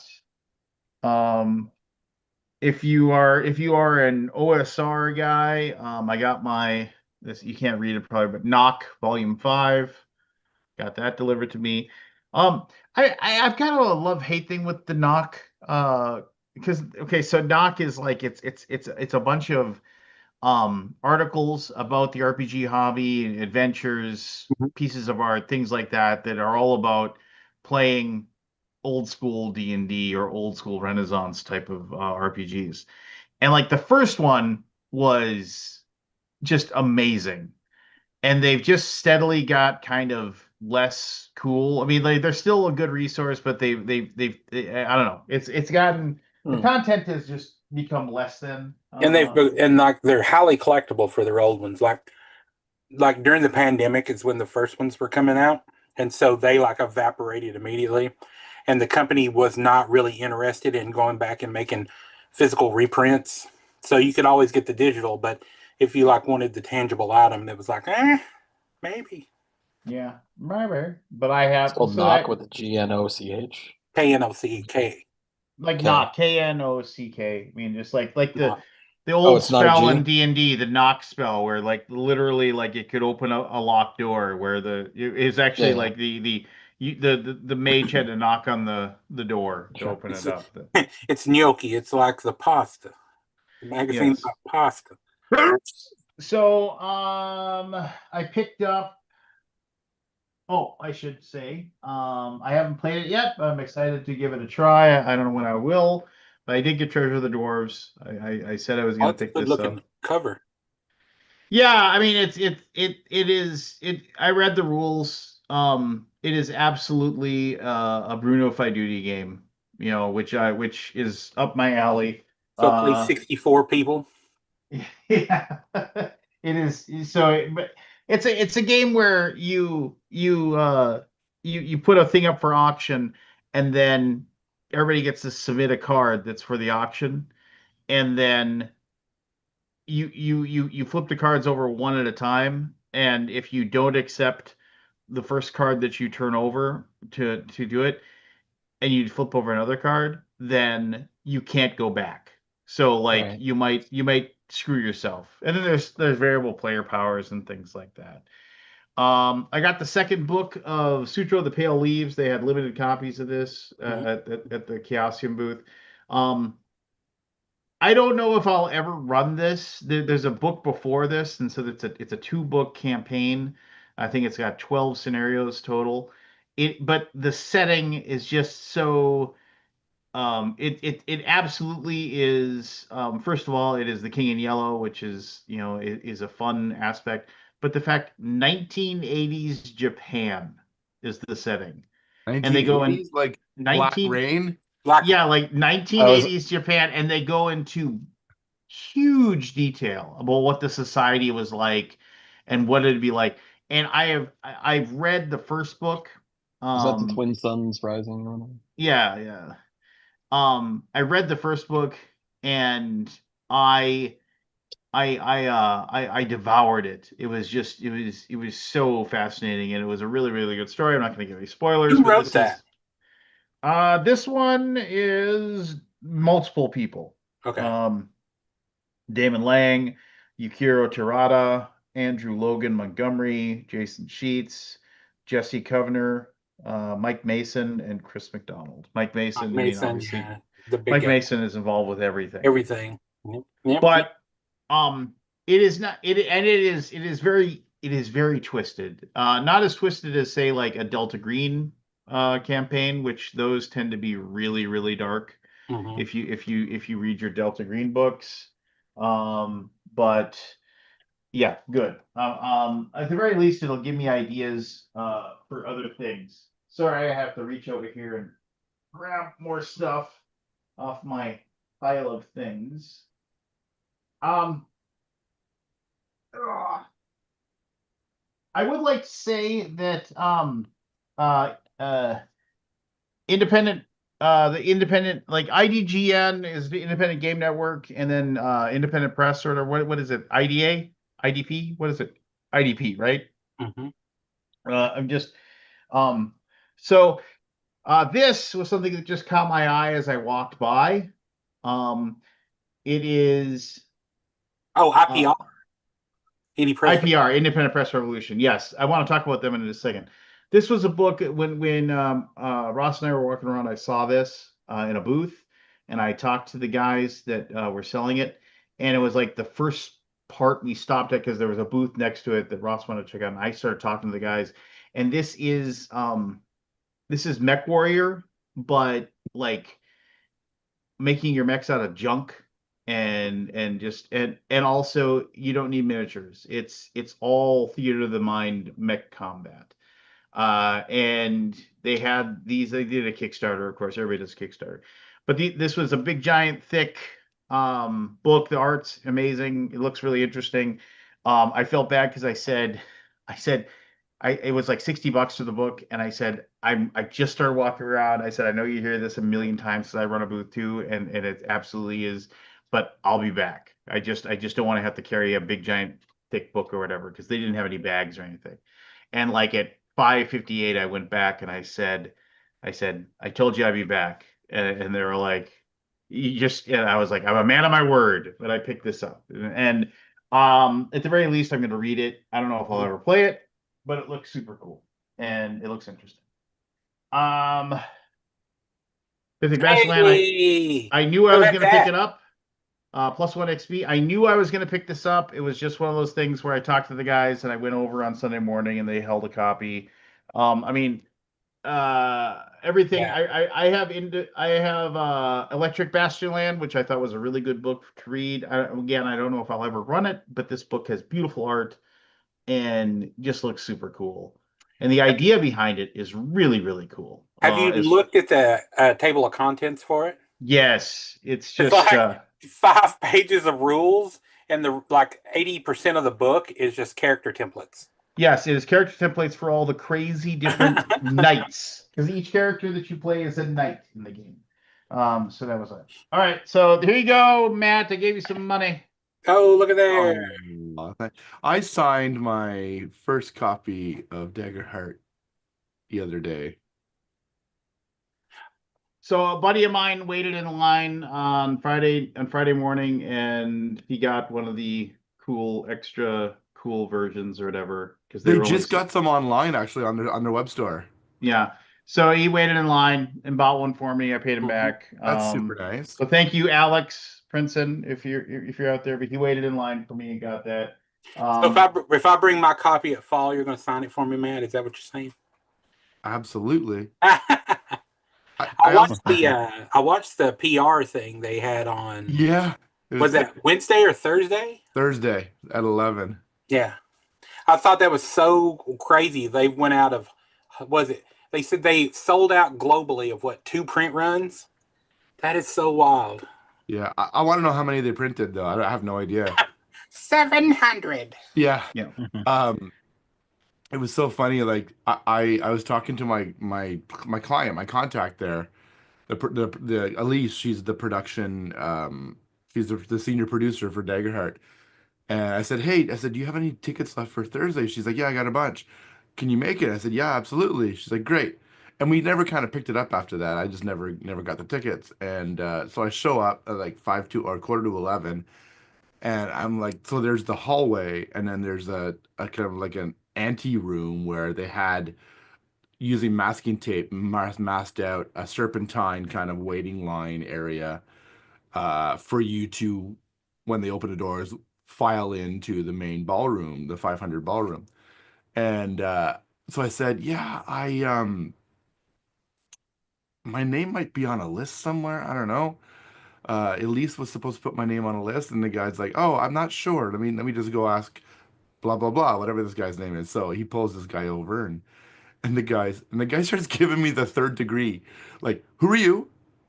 And are we supposed to know who you are?" And he's like totally like just making me feel like but this small. Did he ask you for your email? About yeah, right. And then about 10 or 15 seconds into it, he was like, "I'm just fucking with you. Come on." Nice. But I mean, fair enough. But I didn't even tell him my name at that point, so I could have been anybody. He was too trusting, is what I'm trying to say. Too trusting. Especially with All this. Went to Studio 2 Publishing. Mhm. Studio 2, I mean, they have tons of stuff. Chad, how would you describe Studio 2? So Studio 2 is kind of like they're like a East Coast distribution. They're based out of Knoxville. And so a lot of small publishers that never got picked up like ACD because they don't do like large enough print runs or anything like that. They all go to Studio 2, and Studio 2 predominantly only covers RPGs. Like they don't cover a lot of like boxed board games or stuff like that. It's all 90% RPG books. And when they go to Gen Con, they usually get like right there in like what like around the 14 to 1600 row, and they'll get both sides of the row, and Yep. they'll get like 2 or 3 booths on each side, and they'll just have like left, right. You go where you want. You want Yep. Deadlands, it's over here. You want Delta Green, it's Yeah. over here. You want So two things. I don't know. This is a weird thing. I'm always stunned, and I realize that we're just trusting people to be good people here. But I'm always stunned with the way that Delta Green sets that up, how more people don't just wander off with more of their books. I mean, just like, oh, okay, because it's like, oh yeah, feel free, walk around, get your books, take a look at things, whatever. And then like you kind of just go back and forth and you ping pong back and forth, and then there's like two cash registers at the end of the thing where you're supposed to get in a line and pay for stuff. I mean, I just it's there's so much trust involved there, right? I mean, there's just the as far as like setting up the queues and things like that. But good for them for whatever.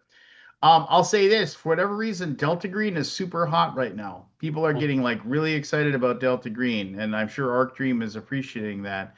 When I finally got over there, they had almost no Delta Green books, and I was just like, and there was a couple that I was still looking for that I wanted to track down. They didn't have a few of them, but they did have this one. I wanted this. I was having some trouble finding it online. I suppose if I dug deeper, I could have, but it was there.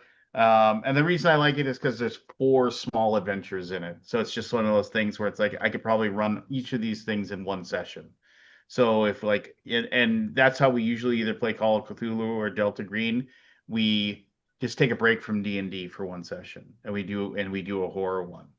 And the one that I really want to run is the one where there's 4 Delta Green people, and 2 of them are astronauts, 2 of them are civilians, and they're on the freaking space shuttle when something really really bad happens. So, and I always love when you have a situation where there's nowhere for you to run. Like, like you can't just get on a phone, call 911 and get out of there. So I picked that up. So I want to talk about uh independent press revolution or whatever. Mhm. I kind of tend to reach out to people before um before like, hey, will you have this, will you have that? That's how I knew that like Mythic Bastionland was going to be there. And usually Independent Press Revolution posts a big long list of the things they're going to have for sale at the convention, and they hadn't done that. And I reached out to, excuse me, Silver Arm Press. If you're unfamiliar with them, they had a kind of a splash with a book called The Shrike, which was an NE nominated, which we can talk about why the enemies probably aren't that big of a deal, but we're not going to talk about that right now. Hey, I'm an any winner. Well, you may be an any winner, but a lot of people have said there's a lot of controversy about the Ennies. Would you agree, Obviously. Chad, or no? Oh yeah, oh yeah. Yeah, there's It's nothing I'll talk about here, but yeah, I've got my own little beefs with the NE. a lot of publishers who don't get any nominated. It's because like in order to be any nominated, you're supposed to like there's I don't know how many judges there are, and I don't want to say, but it's not like one judge. It's a situation where there are many judges, and for your particular publication to be considered for an Ennie, you have to supply a copy of the book, a print book, for every single judge And for there's them usually to about review. 6 to 8 of them. Yeah, and there is a lot of complaints and about those people that are like, "Oh, I went to all the trouble of sending these books to the judges, and within 5 days of knowing you're suing, they had the book for sale on eBay shortly What? thereafter." Yeah, more than a Oh, few that people is have, fucking underhanded. which means like they probably didn't even read it, like and so anyway, so I mean, and I don't know, I've heard it's somebody else telling me the story. I don't publish RPGs. I don't experience it. I'm just repeating that anyway. But anyway, so I reached out to Silver and Press and I asked them, hey, will you have any presence? And they said, well, yes, Independent Press Revolution is going to carry the Shrike, which I did pick up. The Shrike is a really really good book. The artwork's fantastic. I don't like again, I don't think I'll ever because it is a very much like you're crawling around the body of a dead god. That's like the idea of the world. I don't think I'd ever use this. I don't think I'd ever play it, but I could definitely steal a ton of ideas, and plus it's just a cool ass book to own. However, Silver Arm has done some other stuff that's pretty cool as well. And when I reached out to Independent Press, I said, I saw you're going to have the Shrike for sale, but do you have another couple these other two things that I'm interested in? And they said the guy actually responded on Monday. He said, I can grab a couple of these and I'll put them in an envelope. If you want to pay for them right now, I'll bring them to Gen Con and I'll have them for you. So I didn't have to pay for shipping. And so I got Tyrol to Manny, which is something I wanted for Mothership, which is it's all about having it's having a base for Mothership, which I found really interesting. And also this really, really, really good. If you're looking for a really, really good Secret of the Black adventure, Crag. Sea of the Black Crag is it's all it's a pirate world slash point to point sandbox for OSE, but if you play any sort of OSR D&D, you'd be able to transfer that over perfectly. So also because I always just see something that I want, and I totally forgot that You didn't the want all the other stuff? what? You didn't want all that other stuff? So, the Sons of Singularity, they do fantastic Call of Cthulhu books, and I forgot that they had done this one, the Sassoon Files. They had another And one now? called The Blessed and the Blasphemous, which is set in Afghanistan uh during the 19 I think it's like the 1950s, which again I don't think I'll ever run that, but I loved reading it. Lots of cool ideas. This is a big giant honkin' huge campaign. It was like, and I was like, I didn't even know what it is, but this is Horror in the Pearl of the East, a 1920s Shanghai, China setting for a giant Call of Cthulhu adventure. Again, doubt I'll ever run it, but I will read it, and it will be amazing. So I didn't know this existed, but then I saw it and I bought it immediately. And you know, if you know the names, the people that wrote it, like Sheets, Covener, Lang, and Montgomery, if you're a Call of Cthulhu fan, you know it's got a pedigree behind it as far as that goes. Yes, and I still have more. So here, we're still He's going. killed some trees this year. Yes, yes, I did. So the last thing I have, and this is controversial, depending upon your opinion of the company or whatever. I still really enjoyed the books or whatever, but I did go to Lamentations of, oh, I should say one thing. I did as I was leaving, some company handed me this one page little D&D thing where Norse Foundry, they were like had this like little Oh, tiny okay, zine, okay, yeah. and they were like, "Here, have a free adventure." And I was like, "Cool." And then they handed me a beer cozy as well. So you have a beer cozy as well. I was like, Koozie? "Neat." Koozie cozy, whatever you want to call it.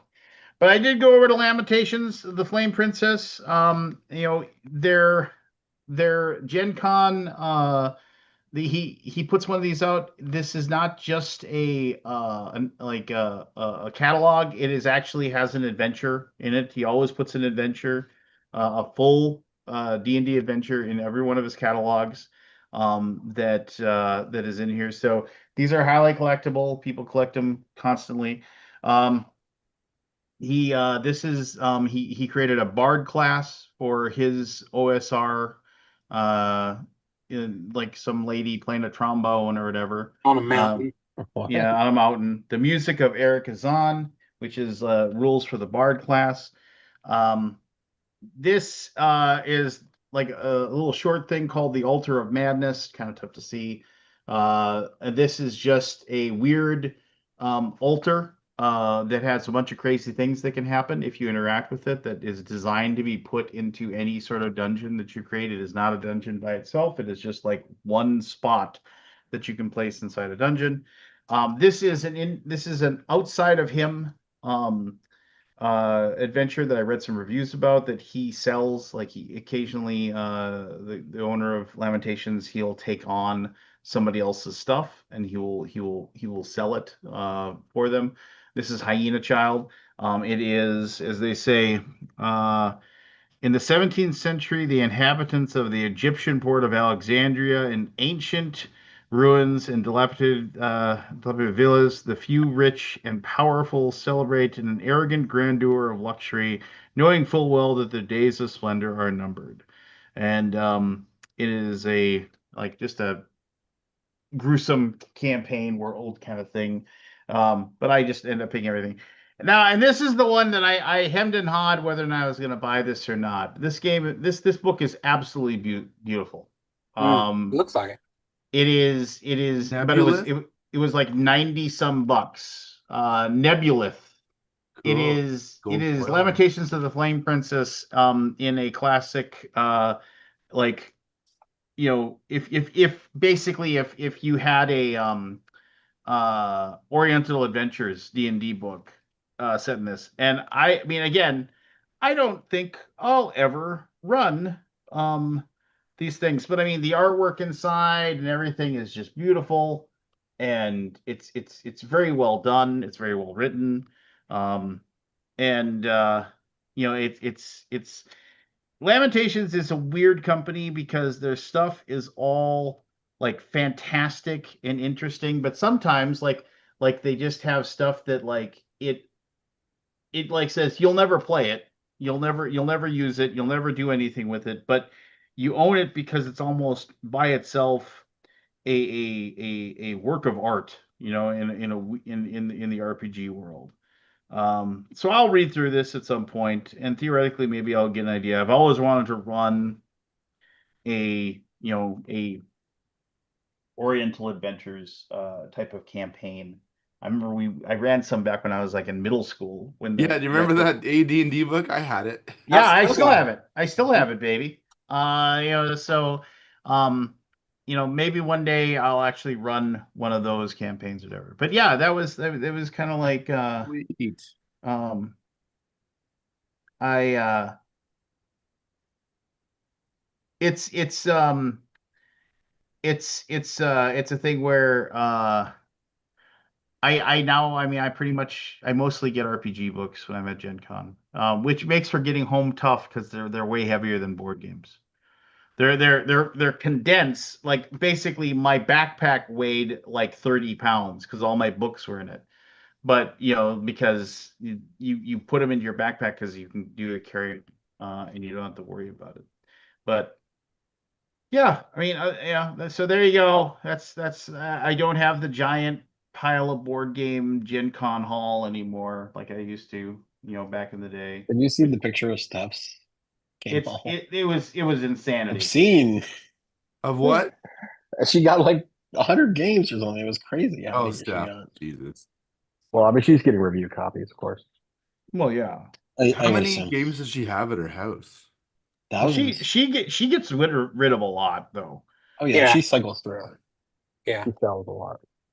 Like when you Like go to who's the selling- gathering or whatever, like her and Michael now have like what 3 tables that they sell at. Maybe. Yeah. They do at least 2 at BGG-Con. Yeah. Yeah, while we were doing the punch party, she was having sales happen in the room. Yeah, I And remember that. this one lady comes in and Steph was like, I already put my stuff away. And she was like, what? Like crying. I was like, what? It's not that big a deal. Like, okay. She goes, I'll go get it. And she ran into her room. Yeah. But it was like, it was like 11 o'clock at night when we were kind of like wrapping up. Anyway. Yeah, so I bought 2 games. You want to know? Yeah. Lay it on me. Lay it on. They're both Oink games. Okay. Oh. Right. Okay. My First kid one- picked up Oink games. Super Wriggle excited about it. Roulette. Wriggle Roulette is like a little bag draw game. Kind of Mhm. fun. It's like a push your luck. You're trying to get snakes. Oh, no, you're trying to get eels and dodge the snakes, even though they're identical. They're just different colors. Yeah. So you draw as many as you want, up to 4, and then you pull it out and show everybody. And if the limit of snakes goes over the top, whoever has the most things in their hand loses all of everything they have. Mhm. So it's like a kind of a push your luck kind of thing. It's moderately. It's a Bruno duty game. Moderately entertaining. Although it never felt like we were pushing our lucks that much, like we were all playing it safe pretty well. Mhm. Anyway, the better game is Dying Message, which is like you're basically it's the last moments before you die. And they have this whole thing where you're supposed to like set up a crime scene and play dead on it. And then people are supposed to take a picture of you. But I guess it's kind of a Japanese thing. I don't know. Maybe like people do it in like those, those game bars or whatever they're called. I don't know what they're called, Mhm. like in Japan.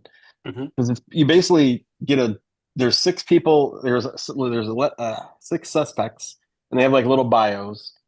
And you randomly roll the dice and you pick one, you know which one killed you.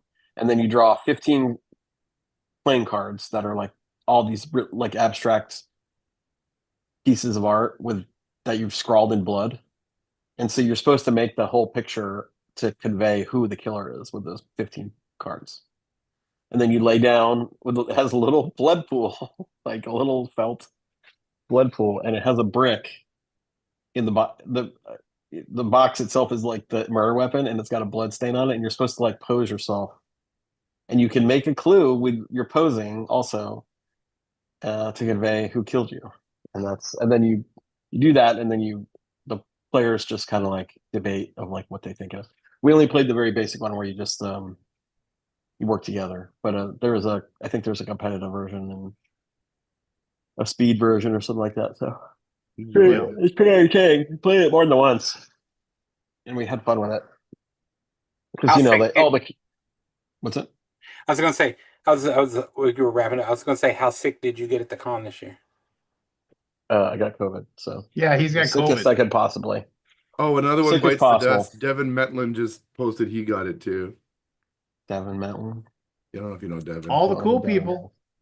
All the cool kids getting. Well, Christina got it, and nobody else. I don't think Keith.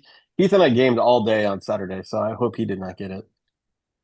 We played almost all day on Saturday, Friday and Saturday. So I seem to be hopefully he didn't fine, get it. thankfully. Yeah, we only had like a Uh, small interaction. Yeah. my kid Ross grabbed In a Grove from Oh, in a grove That's is a good one. good. That Yeah. one's tricky. Like I've played that so many times, and I'm like, I still don't know if I'm playing it correctly. How many kids do you have, Lance? 2.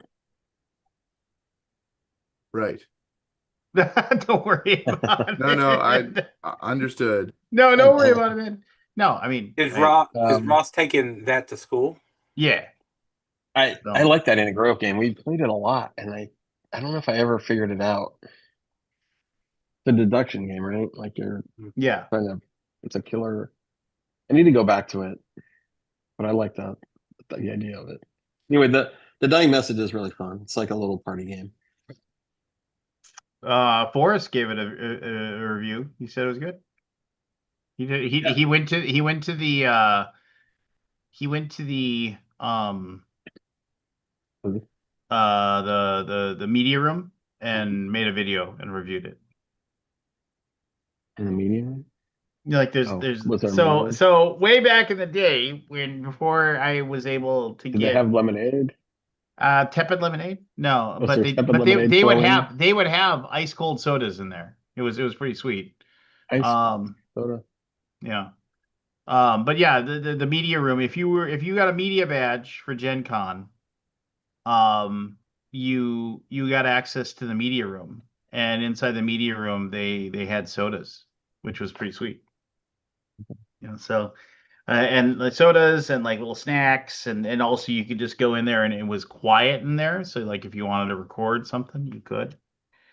Um uh did I shared this online, but I I have a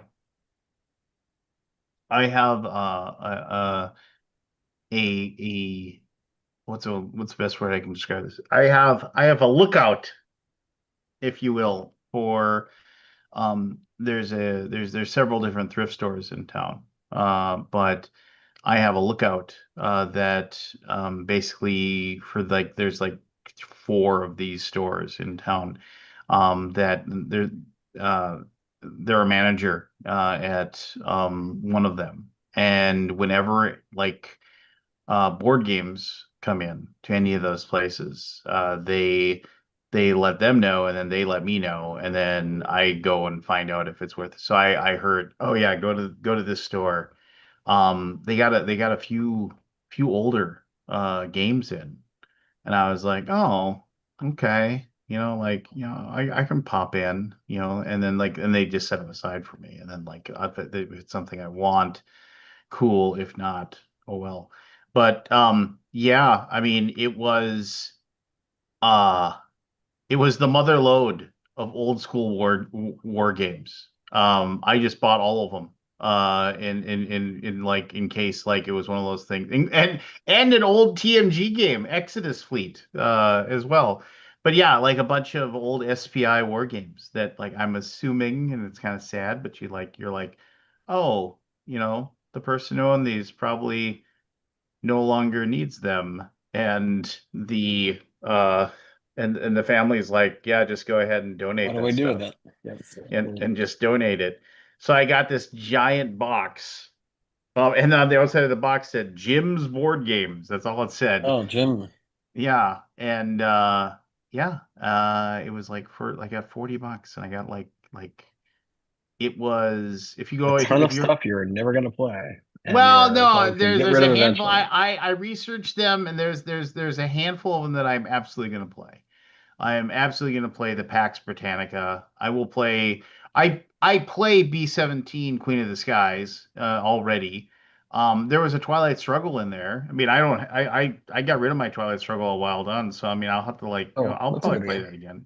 Yeah, that's a really good game. So there's a copy of Andy and Abyss.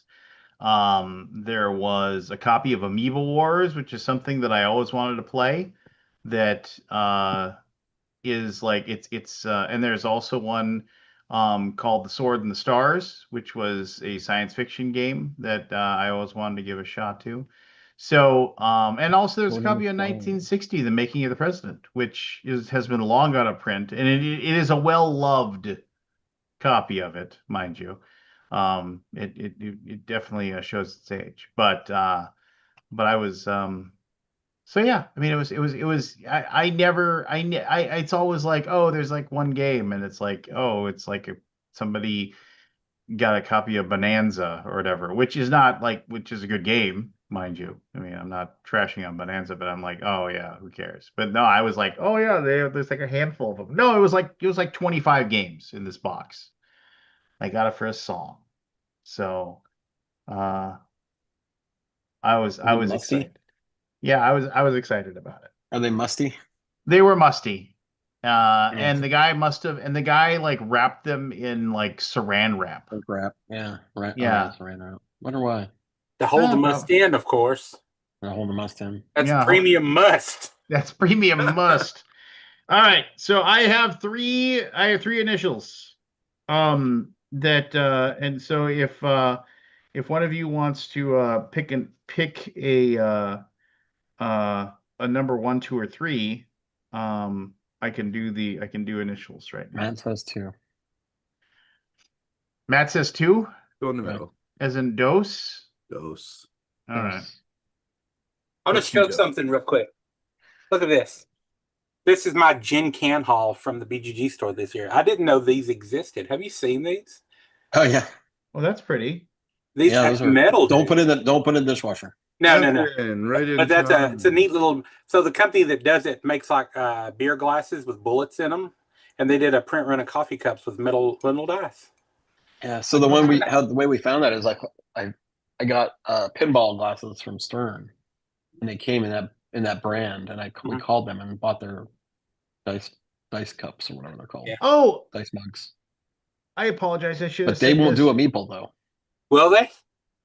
They won't. What if it was metal? Shot That's out. what I said. Like, can we get a metal meeple and get in there? They didn't want anything to do with it. No. I got They said that and no. the duck dice. The I game. was like, but duck Stern Pinball made custom Stern cups with pinballs, and I'm like, why can't I get custom meeple cup with a Board Game Geek. I don't know. Money. I feel like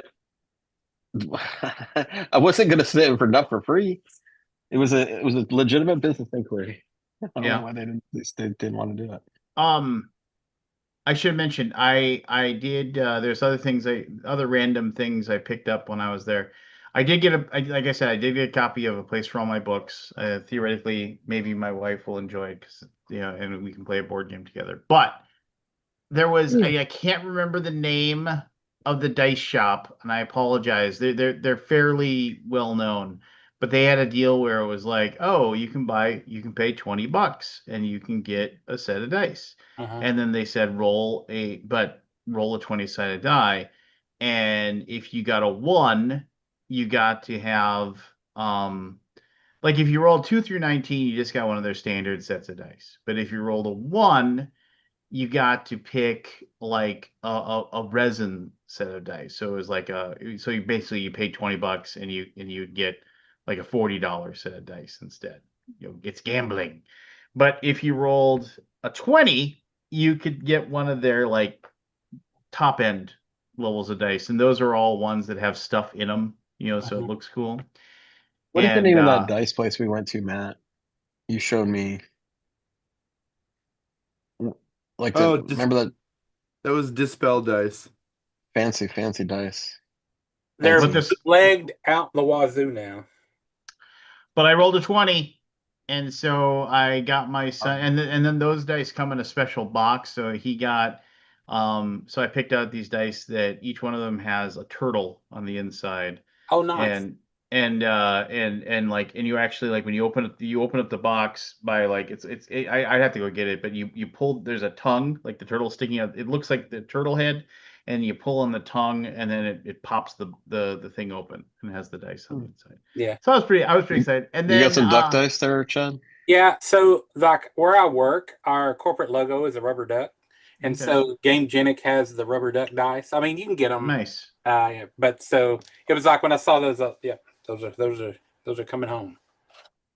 And then I was wandering and I saw Brent Crutchfield. If you remember Brent, he printed a few board games back in the day, but now he does scented dice. If you're familiar with that. Oh yeah, I dice. saw that booth.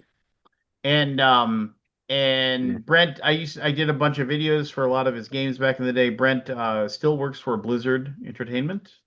He is like head of their creative for World of Warcraft, which, mind you, is still a thing. People still play it. But yeah, and he just handed me. He's like, "Hey, these are new," and he handed them to me, and it was like 6-sided dice, and you get 10 of them, and they're like fiery red with like little like marbling or whatever, but it smells like smoldering campfire, and it does. And he said these are fireball dice, like you roll them, and that's because you blast everybody. Fireball's what? It's D6s. It starts off at what, 3D6? Well, no, 5d6 is when because you're 5th level, you get it, but it has a maximum of 10d6. You get one extra die for every level you are. So like a 10th level spellcaster will throw 10d6 out there. So he gave me those, and my son plays a sorcerer in the campaign that I'm running, and he has fireball, and he's always using That's it and cool. hurting his friends. So You can make it like fireball. You can make it cinnamon scented for fireball whiskey. there you go. So is it because the dice are made with the scented material in it, or is it because the box has the scent in it and it sort of just rubs off on the dice and will go away over time, you think? The second one. You think? Okay.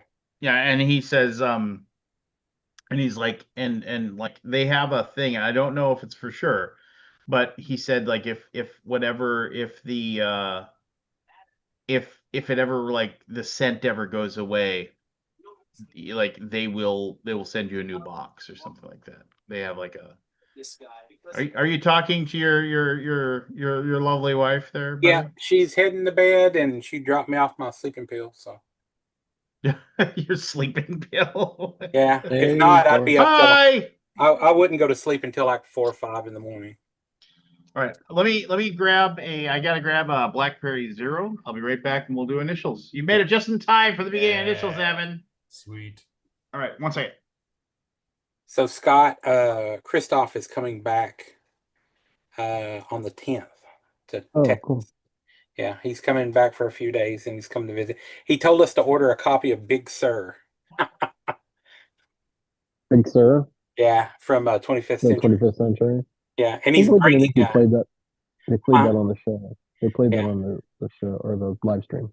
and he asked Doris earlier. He was texting her. He said, "Had we played Trick or Treat's House of a Thousand Corpses?"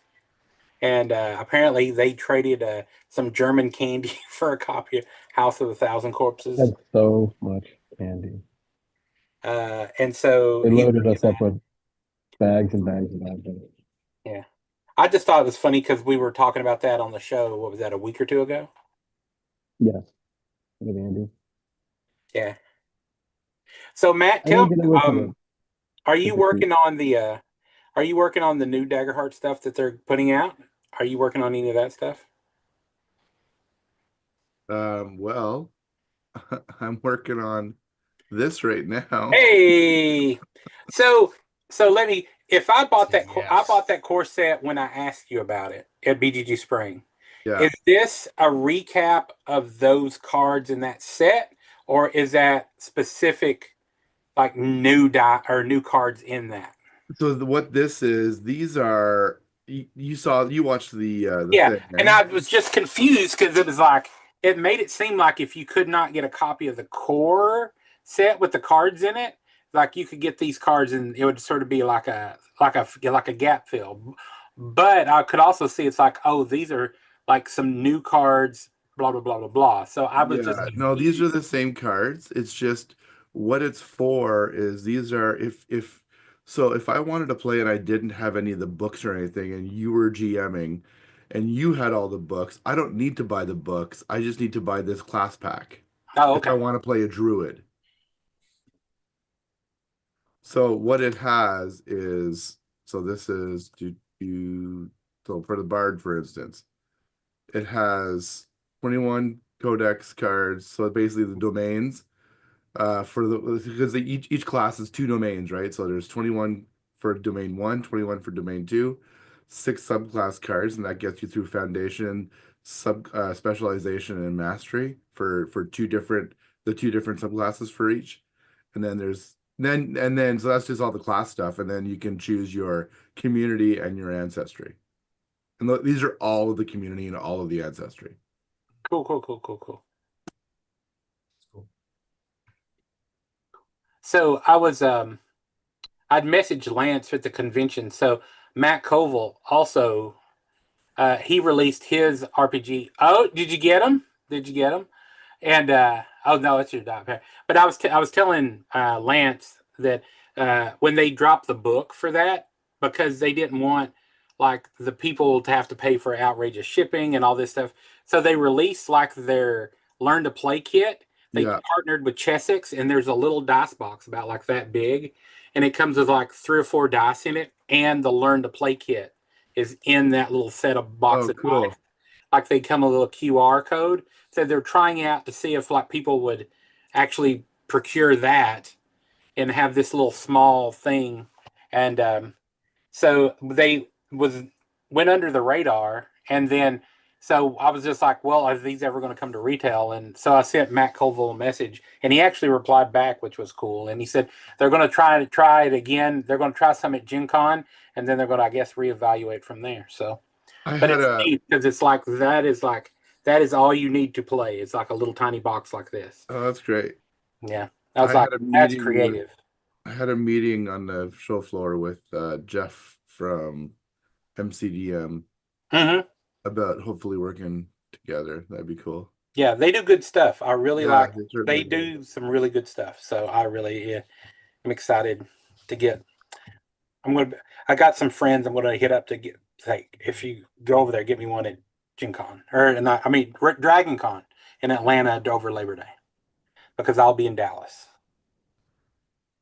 I will be in Dallas as well.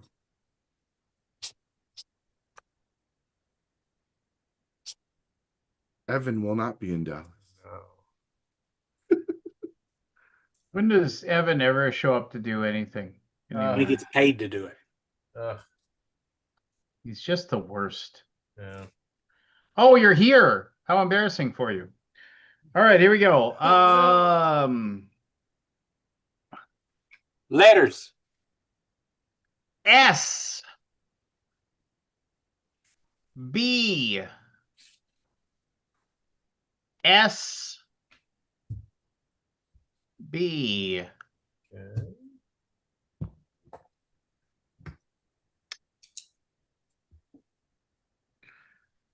Rappers Dr. Dre and Warren G.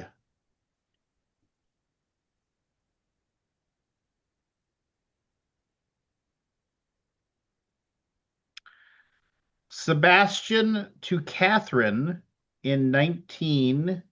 Oh, God, I can't read my own handwriting. Hold on. In 1999. Sorry. Ooh, Sebastian to Catherine. That's a very, very odd one. That's a very, very, that probably should have been my first clue. But anyway. Involved a boat crash.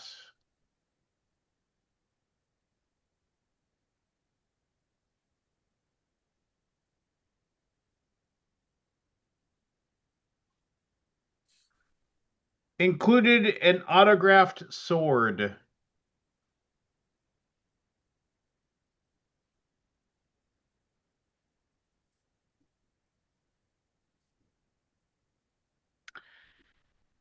Included a Billy Joel tribute band.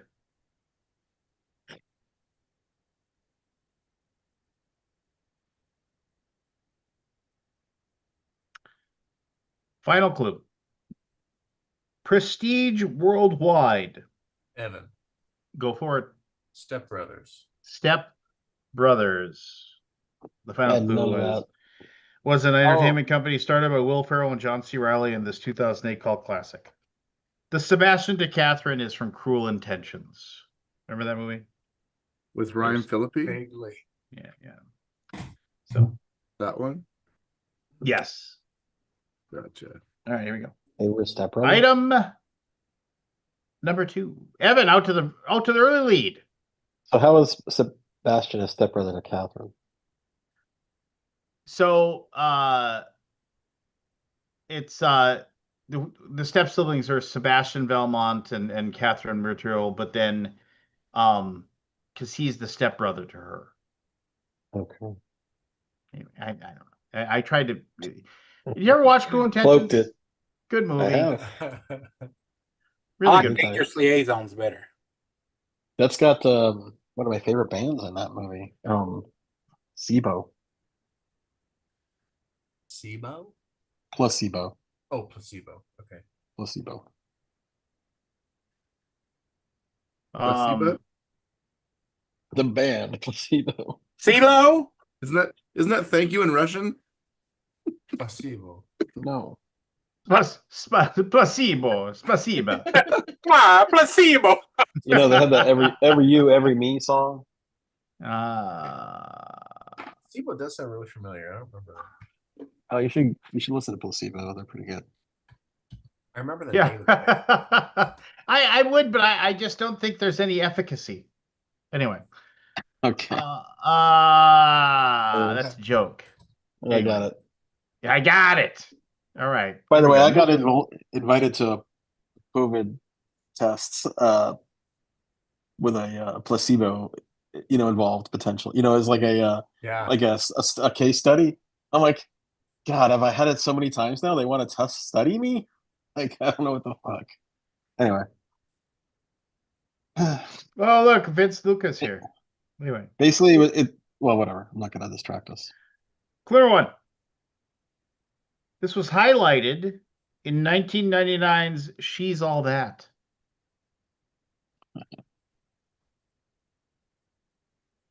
Clue number 2. Connected to a 2012 James Franco film.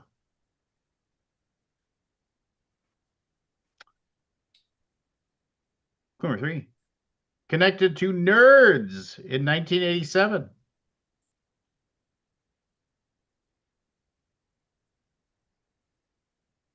Clue number 4. This often includes travel.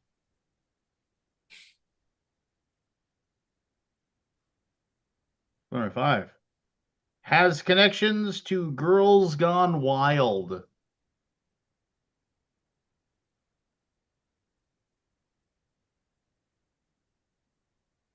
Final clue.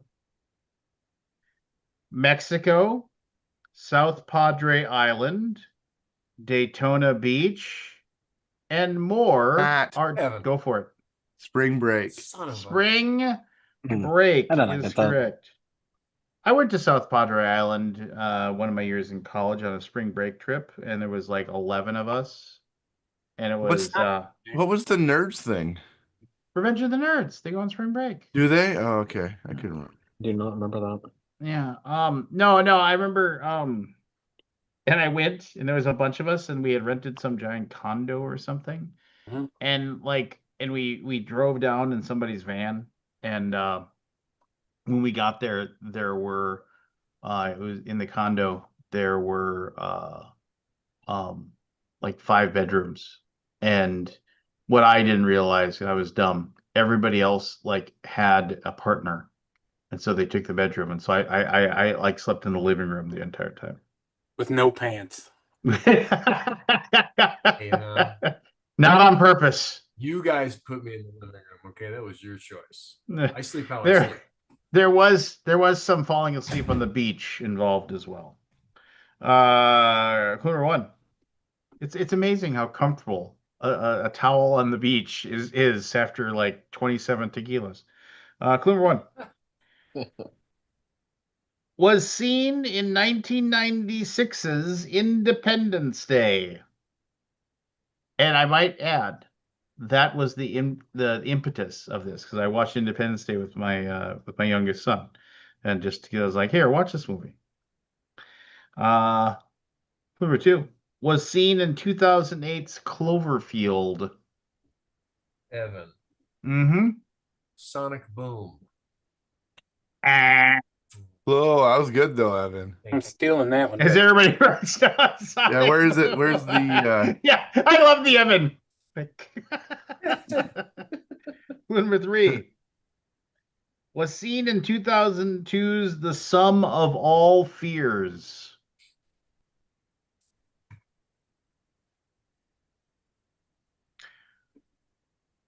Clue number 4. There Aldi. have been Aldi, go. Sandra Bullock? Oh, that was my guess. I'm glad you pulled that one. Oh, repeat I clue number didn't 4. think she was in Independence Day, but obviously. She might have done a cameo. You don't know. Clue number 4. There were only 21 of these produced. 21 Sandra Bullocks. Mhm. Clue number 5. Its maximum speed is over 600 miles per hour. Oh. Final clue. Its official name is the Northrop Grumman B-2 Spirit. Matthew. Stealth bomber. Stealth bomber is correct. Stealth bomber. I'm like, I had airplane in my head, but I'm like, what is it? Yeah. All right. Matt with 2, Evan with 1. Everyone else's microphone doesn't work. Clue number 1. A 1985 horror film based on a Stephen King short story.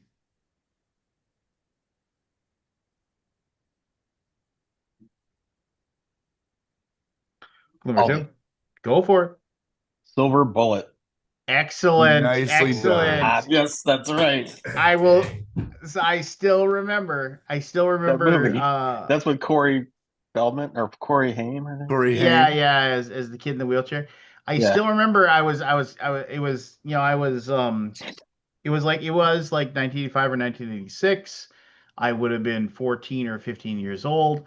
And I was hanging out with my dad for the weekend, and we went to go get a frozen pizza and pick up a movie at Cashwise Video. And he was like, "You want?" And I was like, "Can we watch a horror movie?" And he's like, "Yeah, sure. What do you want to watch?" And we watched. We got Silver Bullet, and my father just really, really enjoyed that movie. I'll always I think remember I he remember was just liking that movie actually. yeah, yeah. I thought it was clever. It had a nice little reveal moment of the bad guy. You know, Yeah. it had a So, lot did you of have a clue No for Coors spoilers. beer? That's all I want to know. yeah. The Silver Bullet, baby. What's his face? What's his face? Yeah. No, I can't remember. The uncle. The oh, why can't I think of his name? Nick Nolte plays the uncle. Oh, does he? Yeah, Yeah, don't remember that. who actually believes he actually buys into whatever. Oh no, Gary Busey. Sorry, not Nick Nolte. Gary Gary Busey. Busey. Yeah, you mix them up. Anyway, Buttered number one. sausage. Clear one is a Republican who attended Yale.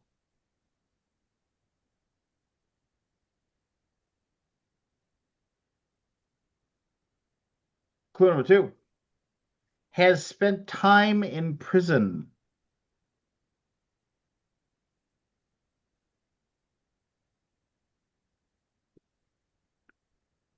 Clue number four has a young arch enemy. Where is Evan? We'll wait. Just I look up and there's just a chair there. He's there. He's just invisible. Ooh, he doesn't show up on film anymore. In 2 minutes, you're going to see a sock puppet show up there. Yeah. Burr, burr, burr. Burr, burr, burr. I love that he's got a copy of Scrabble there. I know. It's not And great. it's just always there. Yeah. Hasn't moved. It holds that bookshelf together. It does. It really holds the bookshelf together. Um. Uh. Um. What was the third clue? Well, we're As a- waiting for him. As a young arch nemesis. We'll wait. We'll So, wait. Just no talking. No talking. what? I'm No not talking discussing. about- I'm not. Find something else to talk about. I am. Can you let me fucking say it? Yeah, okay, go ahead. So I bought some tickets for our anniversary, our 19th anniversary, to go see Lawrence in Fishburne? Albany. No, it's a brother sister band. Ah. And I'll postpone this. Did you hear any of the clues for that one, Evan? Yeah, where did you go? Sorry, my wife's leaving on a trip and she had some Smooching. some plans to discuss for baby care. Remember the old commercials that just made fun of men? It's like Yeah. Huggies faces their biggest challenge ever. Dad's home alone with the kid. You know, just like because men are diapers. I put them on their face, right? You know, just like Are you tired anyway. of mops that just don't work? Yeah. All right. Let's start over. Number one is a Republican who attended Yale. Number two has spent time in prison. Evan. Go for it. Steve Bannon. Glad we waited for you. Clue number You're three welcome. Thank you. has a young arch enemy. Clue number four has been seen performing with a clown.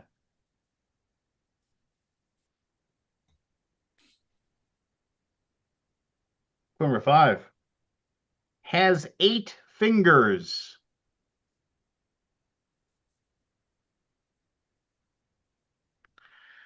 Final clue.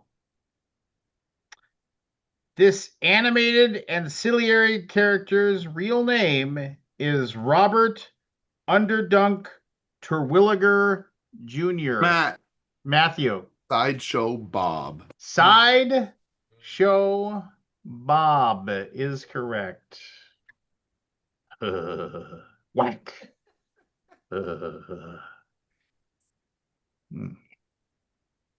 Sideshow Robert. Sideshow Mel afterwards. Underdog, huh? Clue number 1.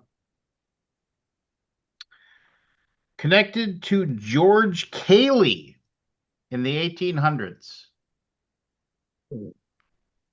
I thought for sure that would give it away.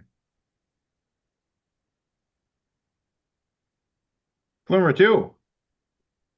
This was struggled with in 1993's Jurassic Park.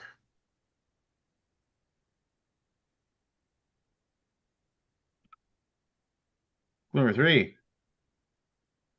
Has an audio and digital reminder.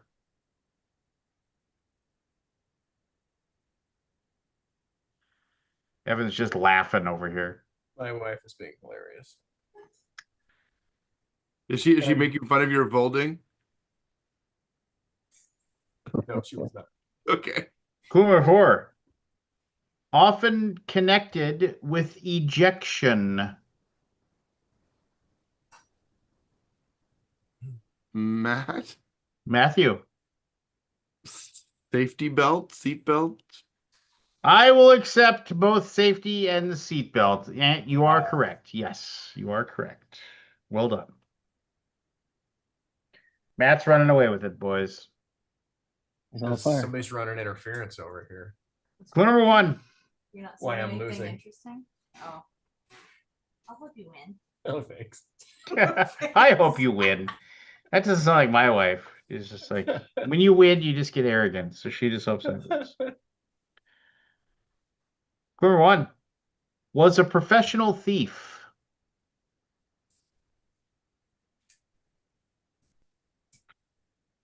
Clue number 2. Was an interior designer. Clue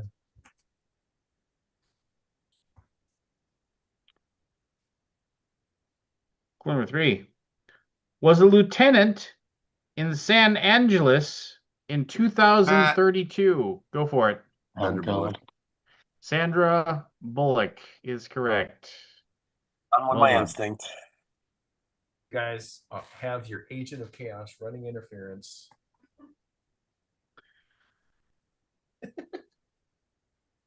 Clue number 1. What was the professional thief one? Oh, what was the name of that movie now? I'd have to go back and look. Very esoteric, I'm guessing. Well, yeah, I was trying to go with I was trying to go with a one that was more, what's I'm looking for here? God, it wasn't. Fringe. Yeah, there you go. She couldn't travel less than 40 miles per hour or she would explode. The last one was a professional, was a non-professional bus driver. There you was go. the final clue. Okay, there you go. And there it is. All right, here we go. Clue number 1. Connected to New Orleans.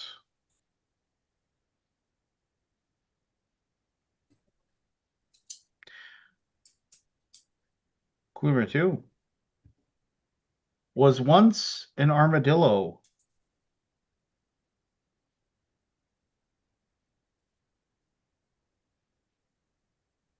Clue number 3. Has been seen on Desperate Housewives.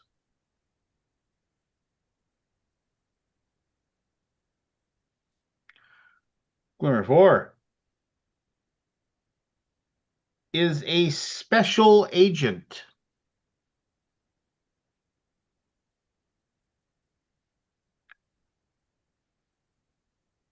Clue number 5.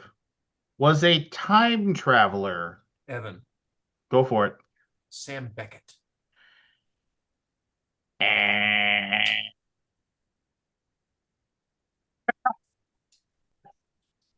Final clue. Was the captain of the Enterprise Matt. Matthew? 5, 4, 3, 2, 1. And Chad and Scott. 5. Aldi. Aldi.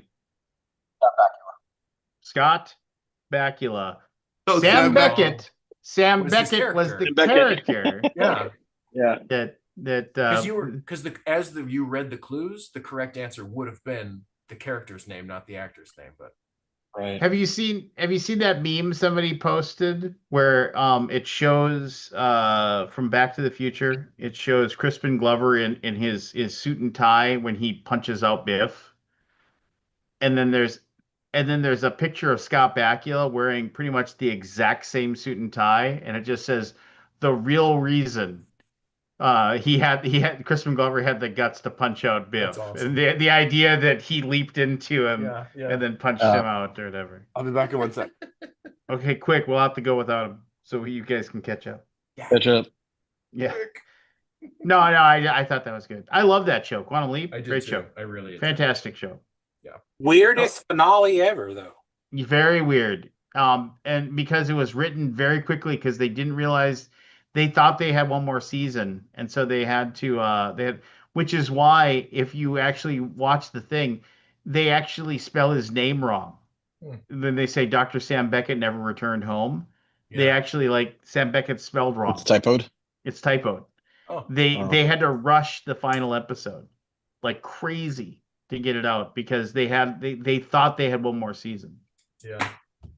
And Yeah. Ending. the Halloween Quantum Leap episode was pretty weird too. Yeah, one Halloween where, episode. Yeah, where the devil jumps into what's his face? Yep.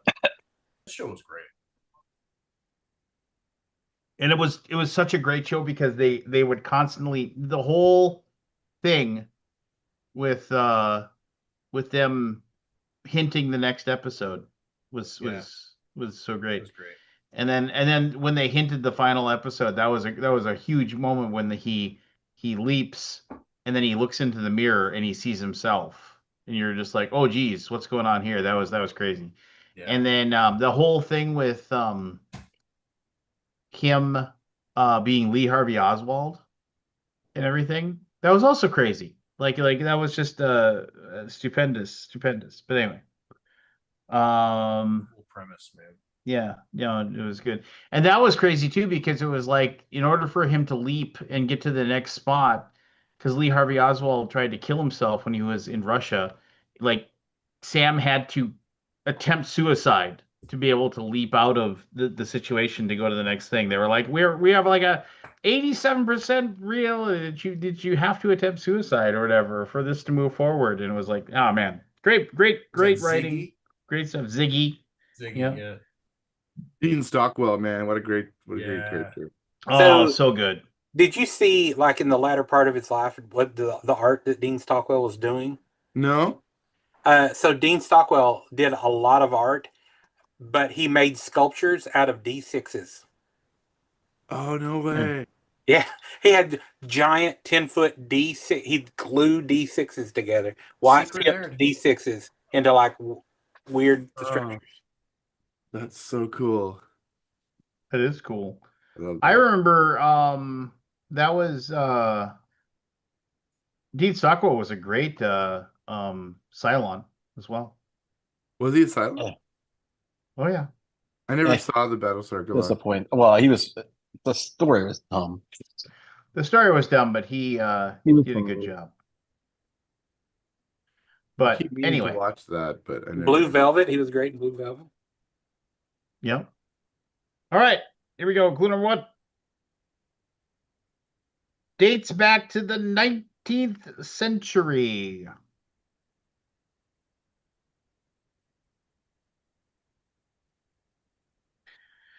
Clue number 2.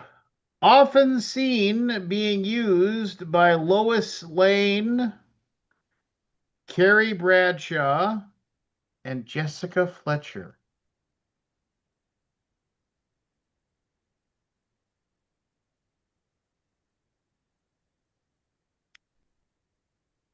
It is centrally located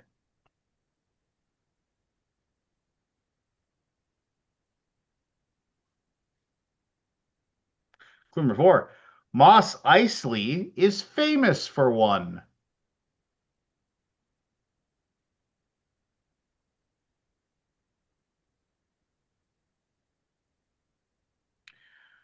Clue number 5. It is close to C, V, B, N, and M.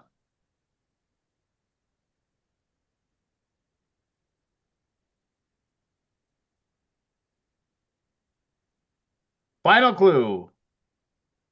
This is found on a keyboard. Evan. Aldi. Evan. Wait. Space bar. I Evan was ahead want a of you. replay. Okay. I we'll heard do a Aldi. replay, Whatever. but I mean, Evan said I know. it first. I was like, I heard myself distinctly from. Okay. I was- Go Same back. here. We should see who.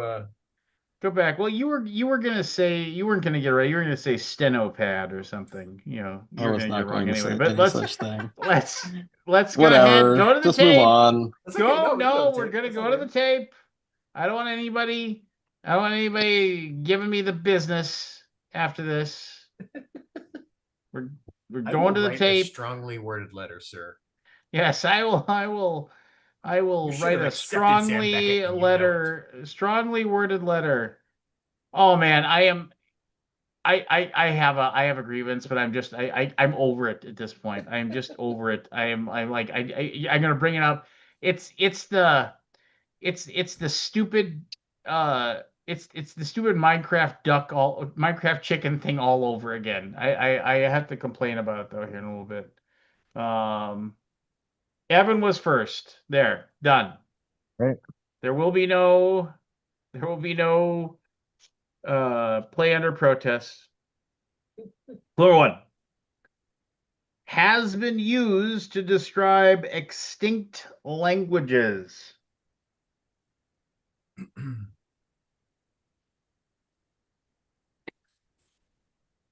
Clue number 2. In science, it refers to a publication that receives little attention until long after its release.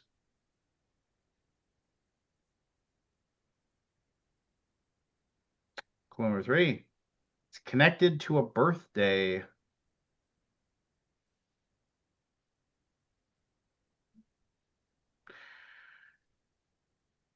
Clue number 4. Involves a famous curse.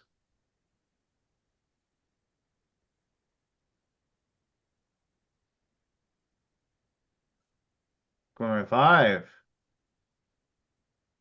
Famously connected to a kiss.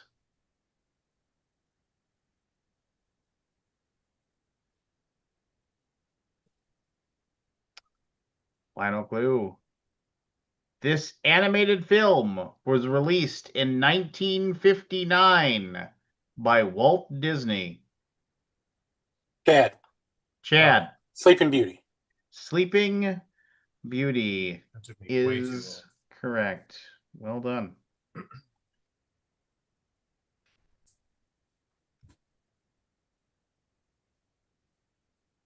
Clue number 1 is a volunteer fireman. Sandra Bullock. Ah. Clue number 2 was a Nib High School graduate. What does that mean?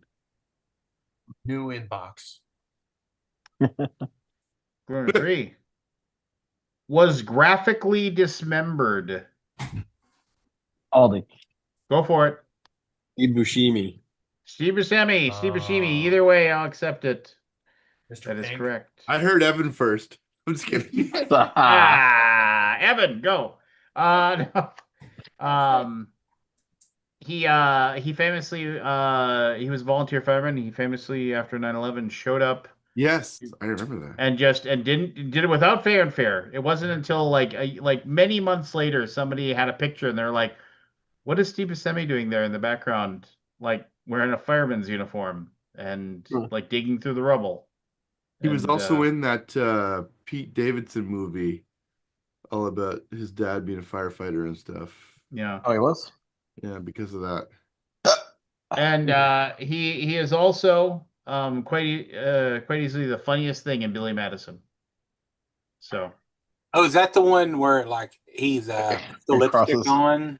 Yeah, he's an assassin or whatever. yeah, when he Billy Madison calls him up and just says, "Hey, I'm really sorry I picked on you all those years ago, and I just I think it'd be really cool if we could get together and have a cup of coffee or something sometime." He's like, "Hey, don't worry about it. It was a long time ago."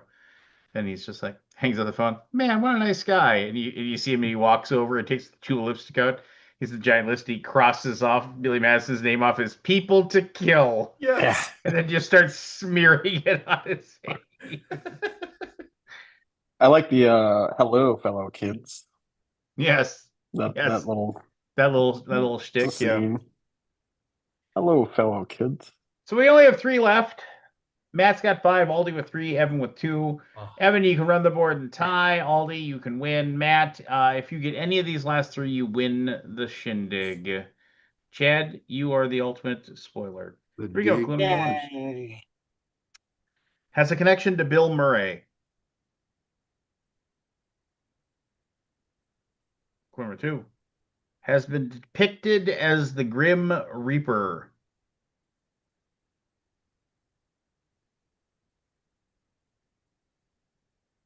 Clue number 3. Is mentioned in Fire and Fury.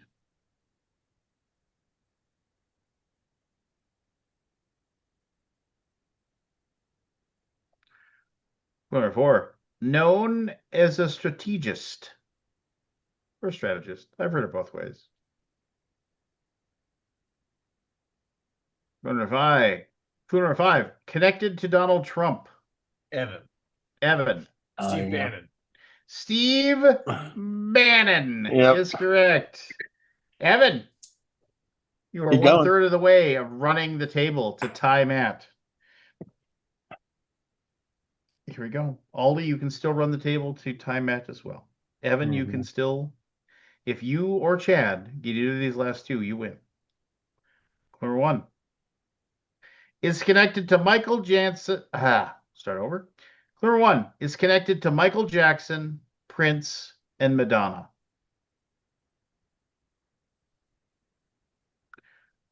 Clue number 4. Clue number 2. First seen in Los Angeles, California.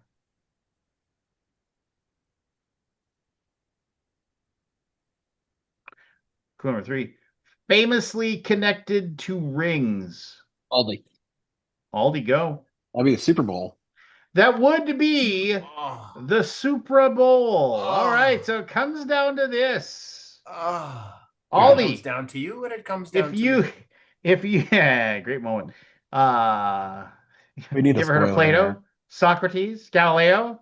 Yes. Morons. It is down to you, and it is down to me.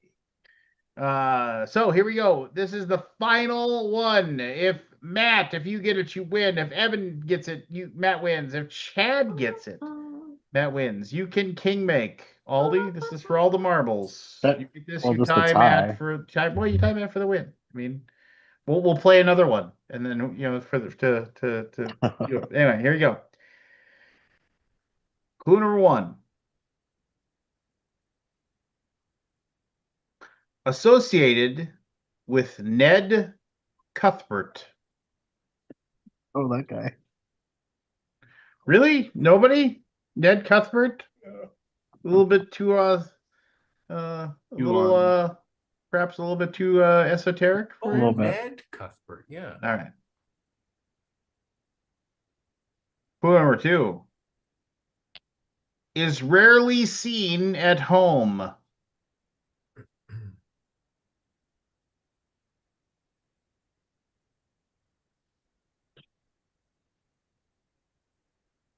Clue number 3.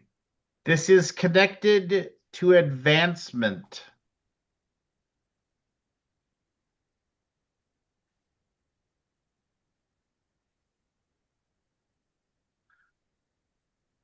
Clue number 4.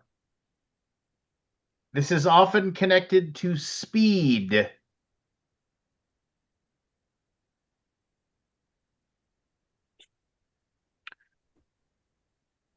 Clue number 5. This often includes getting a head start.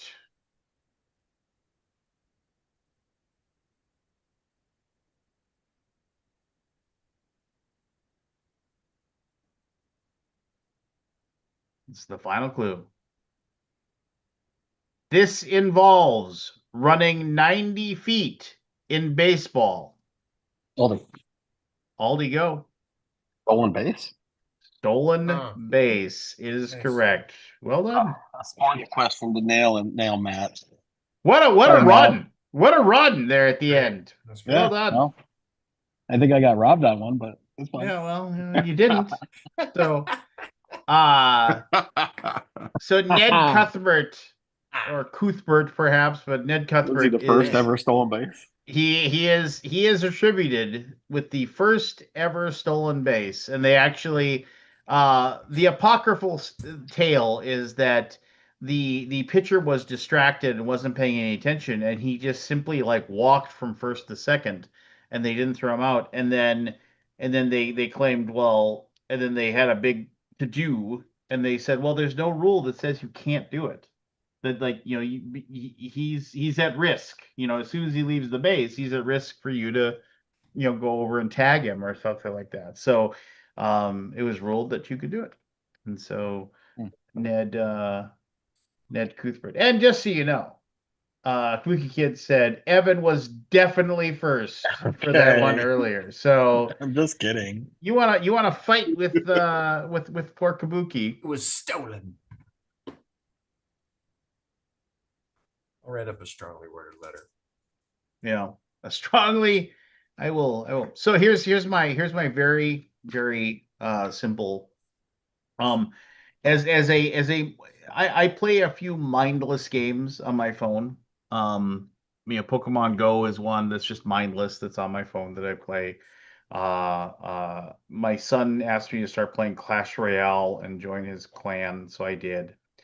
And then I also played Monopoly Go just as like a thing to play, and just whatever, waste time. And Monopoly Go's kind of fun. well, yeah, but so over time you earn points, right? And so I had like 10 Google Play points, and somebody said, "Oh yeah, you can get this thing where you can get the thing from Fantastic Four. You can get a thing emoji in the game for 10 of these Google Play points." And I had like 22 of them. And I was like, "Well, I'm never going to use these anyway, so sure, I'll turn it in." So I did the thing. Oh, I the went Minecraft in. chicken. Yeah, I went in, I got it, and then they sent me a code. And then I tried to redeem the code, and it says this code is expired. And I had till August 7th to use it.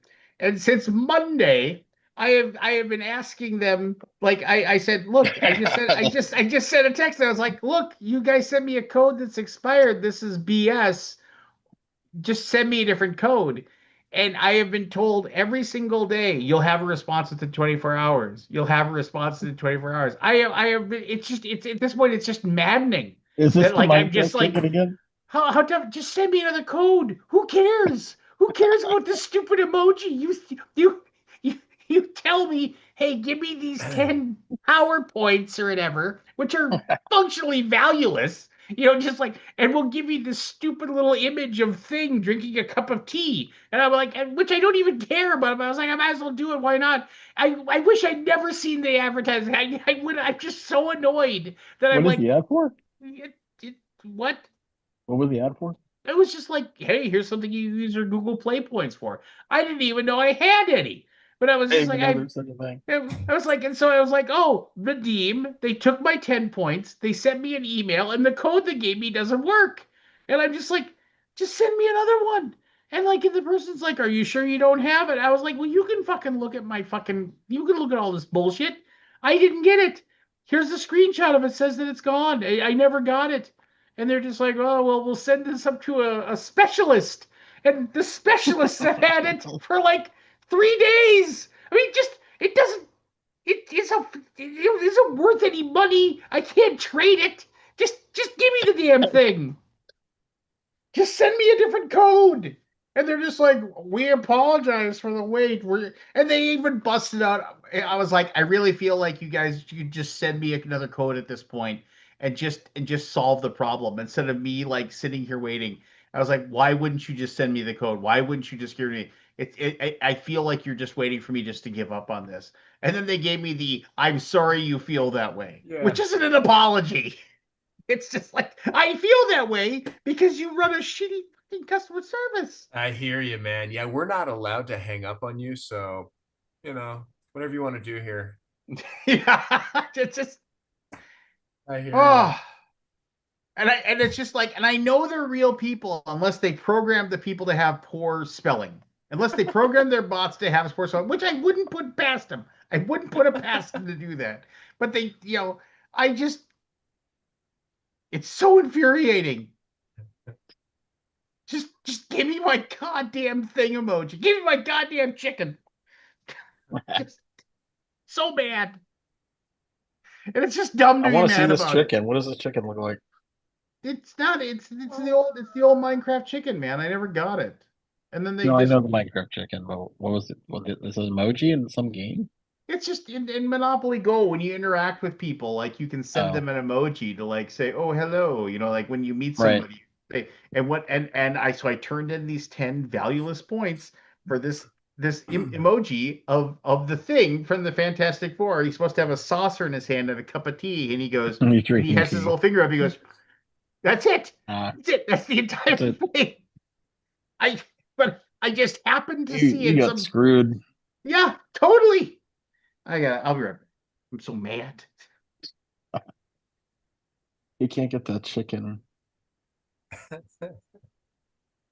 Minecraft chicken. Yeah, Minecraft man, chicken yeah. all over again. Oh man.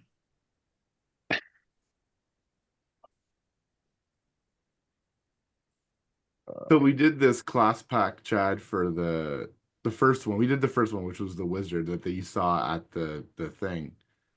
And they're like, yeah, this is good. We need to do the other 8 now. But the stupid Photoshop file was set up so that it was just like done for with the one mock-up. So because we had to change all the different colored banners and all this stuff, I had to spend like 2 hours tonight making it templatable, Mm-hmm. which was a pain in the ass, but we're there now, so that's good.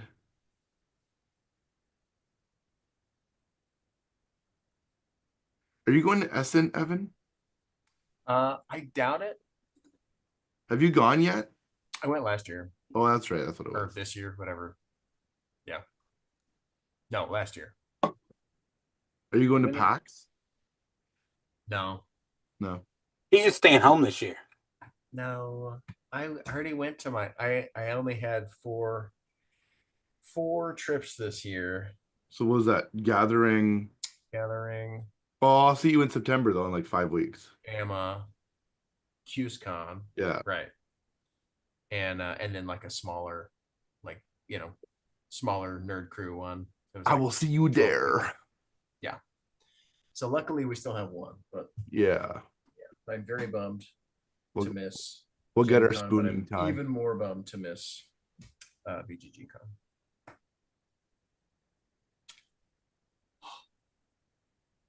What are you gonna do? I have a funny story about so I roomed with Christina and Shu this week. Oh yeah, okay. It was amazing. It was so fun. Good. I brought some Canadian treats. They brought me some. They have like a really awesome Japanese convenience store near them, so they brought me some Japanese treats. And I get home today, and Giselle says to me, "I haven't tried everything." Giselle says to me, "Yeah, these you probably won't like them, so I should probably eat them all." She said there was these little peach gummies, and she was right. I didn't like them.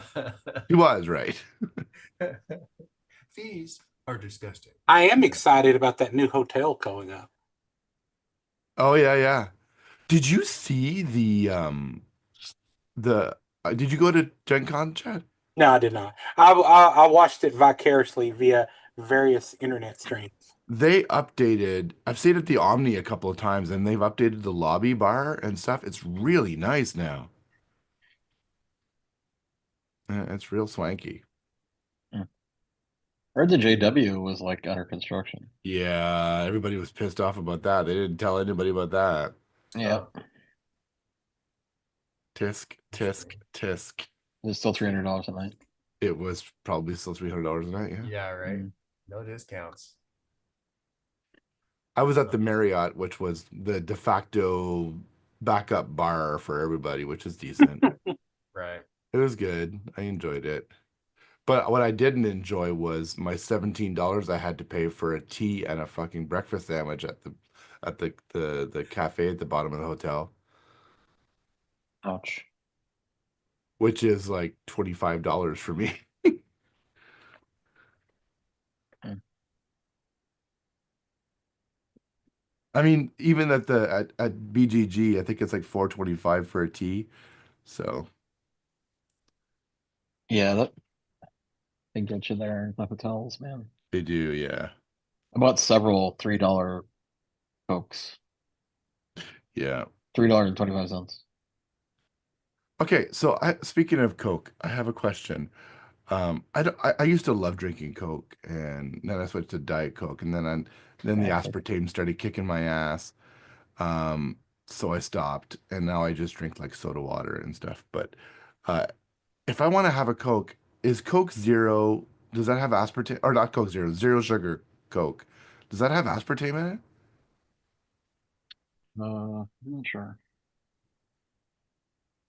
I'm Coke always wondering. Zero sweetener is aspartame and Ace Sweet. K, which is acesulfame, which I'd never heard of before, but Okay. it says it Is also has a small amount of stevia. I is wouldn't mind Coke, like a stevia Coke if they ever made one. is Coke Zero different than zero sugar Coke or whatever? Diet Coke? No, no. No, like because you often see Well, like Sprite, there's zero Coke Zero. sugar Sprite. Well, I don't know. I don't know. I'm There's just only Diet Coke and Coke Zero as far as I know. okay. All right, fair enough. I But Coke Zero, maybe it is now stevia. I quit drinking diet. I quit drinking soda several months ago, like February. Yeah.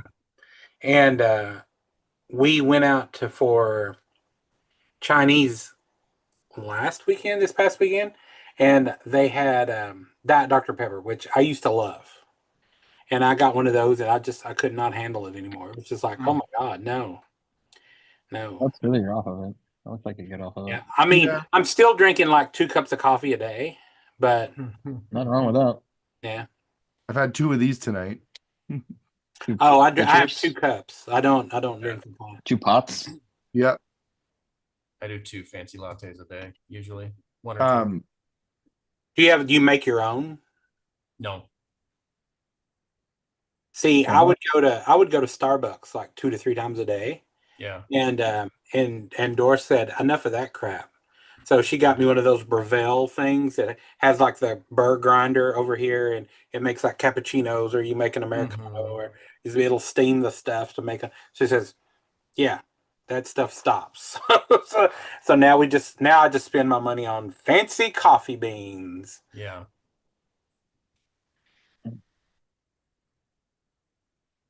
I have the K cup thing or whatever. Keurig. Mm-hmm. When people come to visit, I'd say, I'll show you how to use it, or if you want me to make you coffee, just let me know. And so no, so we ended up getting a little K cup machine so people feel more comfortable with it. So Oh, is the other thing like more involved? it's not really. I mean, literally, it's like when you go to like Starbucks and they grind your beans and they have that little Yep. hopper in it. It's one of those. It's burn not your coffee all rocket the time. science. Yeah, Oh, do you have to tamp it and everything? yeah, Oh, that's too much work. Fancy. too much work. I just like putting the cup in the thing and pushing the button. That's it. See, you could do that, or you could pay someone $5. And They That have would those require me to bar go out of the things. house.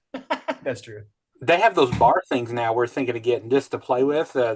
You put the bottles of liquor in it, and then it's got a centralized thing, and you've got a little flavor thing. So I want a margarita, and you put the little margarita thing like a K cup, and it's got like 6 wells to pull alcohol from. So if you want Yeah. old fashioned, it puts the simple syrup in, and then it pulls your. You say. Hmm. Was it Barnado or something like that? I don't remember what that. Okay. Have you guys heard of Summer Moon? Mm-mm. It's a coffee place. Smoked coffee. Oh yeah. I don't detect any smoke. I don't know. I think it's called smoked, but they have this thing called moon milk, which is quite uh enjoyable. But the calories on it are just outrageous. It's like sweet. It's hyper sweetened milk. I've had a smoked old fashioned where they put the lid on and they infuse. Yeah. Yeah, I've had those. Yeah. We went to New Brunswick a couple of weeks ago and Oak roasted is what they call it. But oak roasted. Oh, I don't really taste anything. and we went to this Chinese, this not Chinese, this Italian restaurant, and I asked for a Negroni, and they didn't have what they needed to make it. So then they asked me if I wanted. Or then I said, "Can I have an old Oh fashioned?" yeah, this is Sure. you got the weird.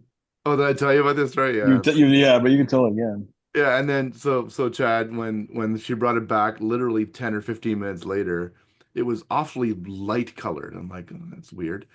And she said, the bartender did we don't have bourbon, so we used rye instead. Is that okay? What? I'm like, no, not. Apparently you can do old fashions with Yeah, rye. I've had it You with can do rye. it. Yeah. Yeah. We went to a mezcal tasting last weekend, Ooh, I do not like mezcal. How and was it was really good. It was they imported, so we brought back a couple of bottles, and I don't know if you can see this on the thing. There was a brand called Lunetta that was like hyper good. It was like three different types. Yeah. It was it was a mezcal blend. Mm-hmm. And they also had my favorite go-to daily driver for bourbon is Buffalo Trace because it's like 20-30 bucks a bottle and it's super duper good. But they had a barrel pick where the liquor store picked a single barrel from the distillery and they make 230 bottles and they send it to the store. So flipping good. Oh wow. Yeah. And the a little bit. Uh, what was Gonna ask you something. I can't remember what it I think I might be was. turning into a pumpkin shortly. I'm turning into a pumpkin. Yeah. It's 1 o'clock. Oh, Like a magical carriage? Mhm. There I go. um. Well, I mean, three of us made it to Gen Con. One of us got COVID. Um. Yep. So I mean, I guess like I said, you got to get your fifth punch. There, Not looking Aldi. forward to a fifth punch. No, I don't need it. Well, at It this sucks. point, I I mean, mean, it started off mild, but it's like slowly kicking my ass this week. Is like Really? it's getting worse Dang. and worse. Each day is a little worse. Sorry, dude. I didn't realize you got it. So do they have treatment for it now? Do they give you a shot for it now or something? Oh, I got. Well, I think I didn't want to interrupt the game, but I got invited to a trial for. What is it called? They say harmless, by the way. That's what it says. So I'm like, oh wait, what? Oh, I need my phone. In very, very, very small type, it says mostly. No, I know exactly. I'm like, wait, what? Let me see if I can find it. It doesn't sound harmless. Oh, They always Scott say- is Any chemical is not harmless. Yeah, they always say that. They're like, oh, it's fine until like 10 years later and they realize it wasn't. Scott, is there a Bucky's near the hotel? They're all like at least an hour drive. Well, Yeah. there's one on 45 right there in Ennis. That's not too far, not crazy far from the Probably at least a from the half an Fall hour. Hotel. Okay. If you really want to go to Bucky's, let me know and we'll take you to Bucky's. Okay. That's nice. Mhm. A randomized double-blind placebo control study in adults to test the efficacy of mitoquinol mesylate as post-exposure prophylaxis for SARS-CoV-2. SARS-CoV-2. Hello, our records indicate you have tested positive for COVID-19.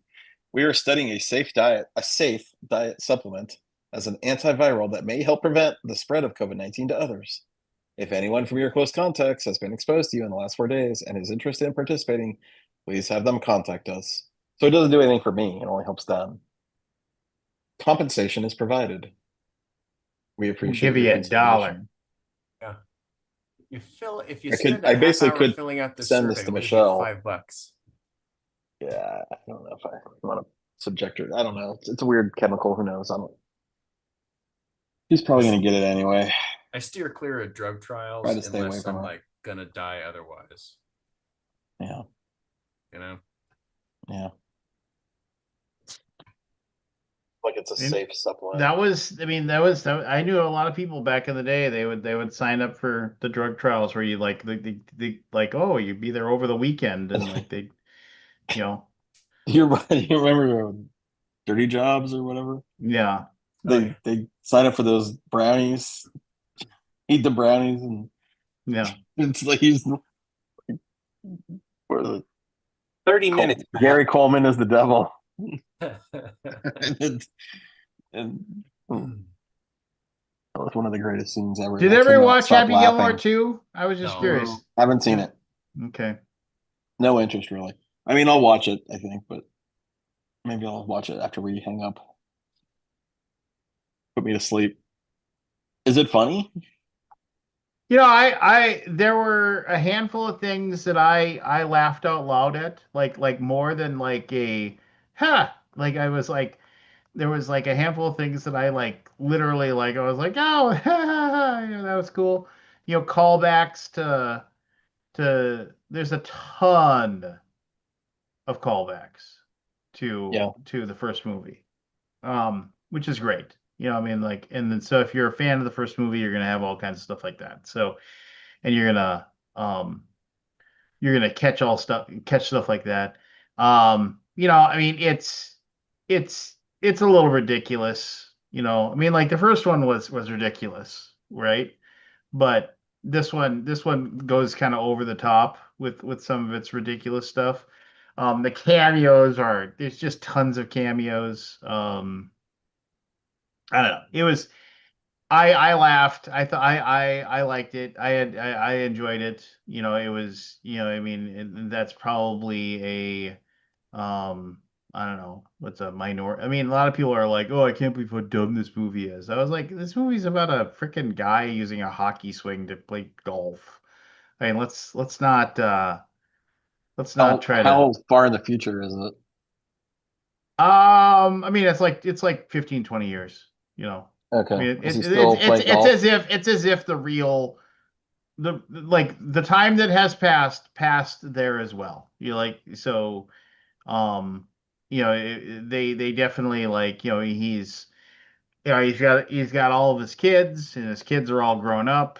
You know he's you know he's married to what's her face from the movie, you know, and they have a big giant family. So yeah, I mean it's just like there's all kinds of stuff like this.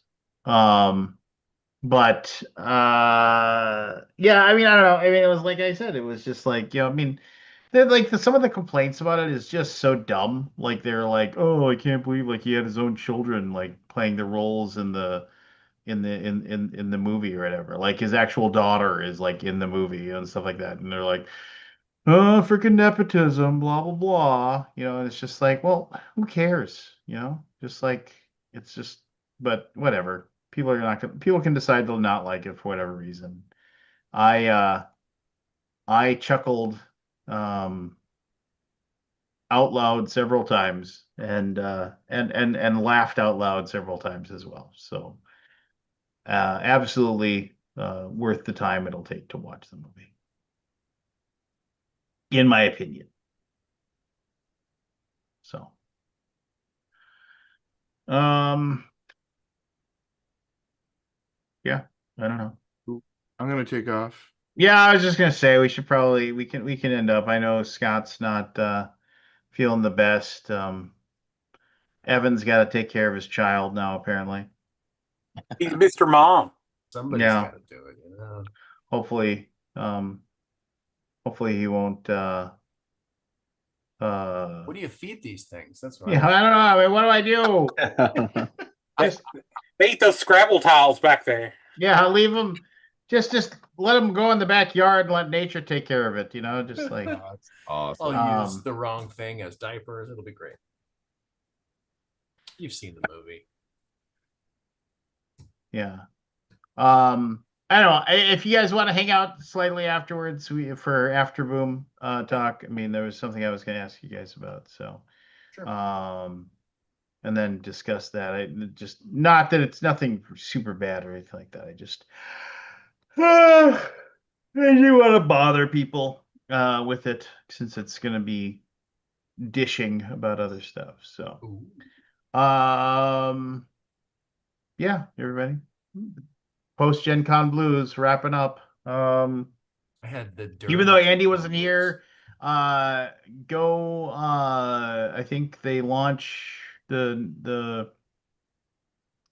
Camp the Grizzly or Camp whatever. Grizzly or whatever, either this week or next week Tuesday or something like that. So go follow it, show it some love, and remember to back it.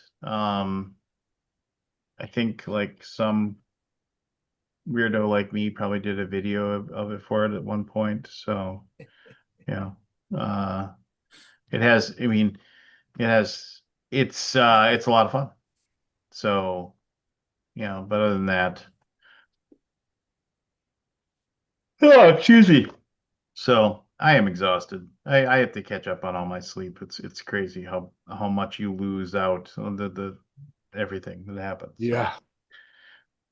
All right, everybody. If you want to hang out, hang out. Otherwise, but everybody, thank you very much for watching. Thank you for everybody who stopped by the booth at Gen Con to say hello. Yeah, and just be cool, everybody. And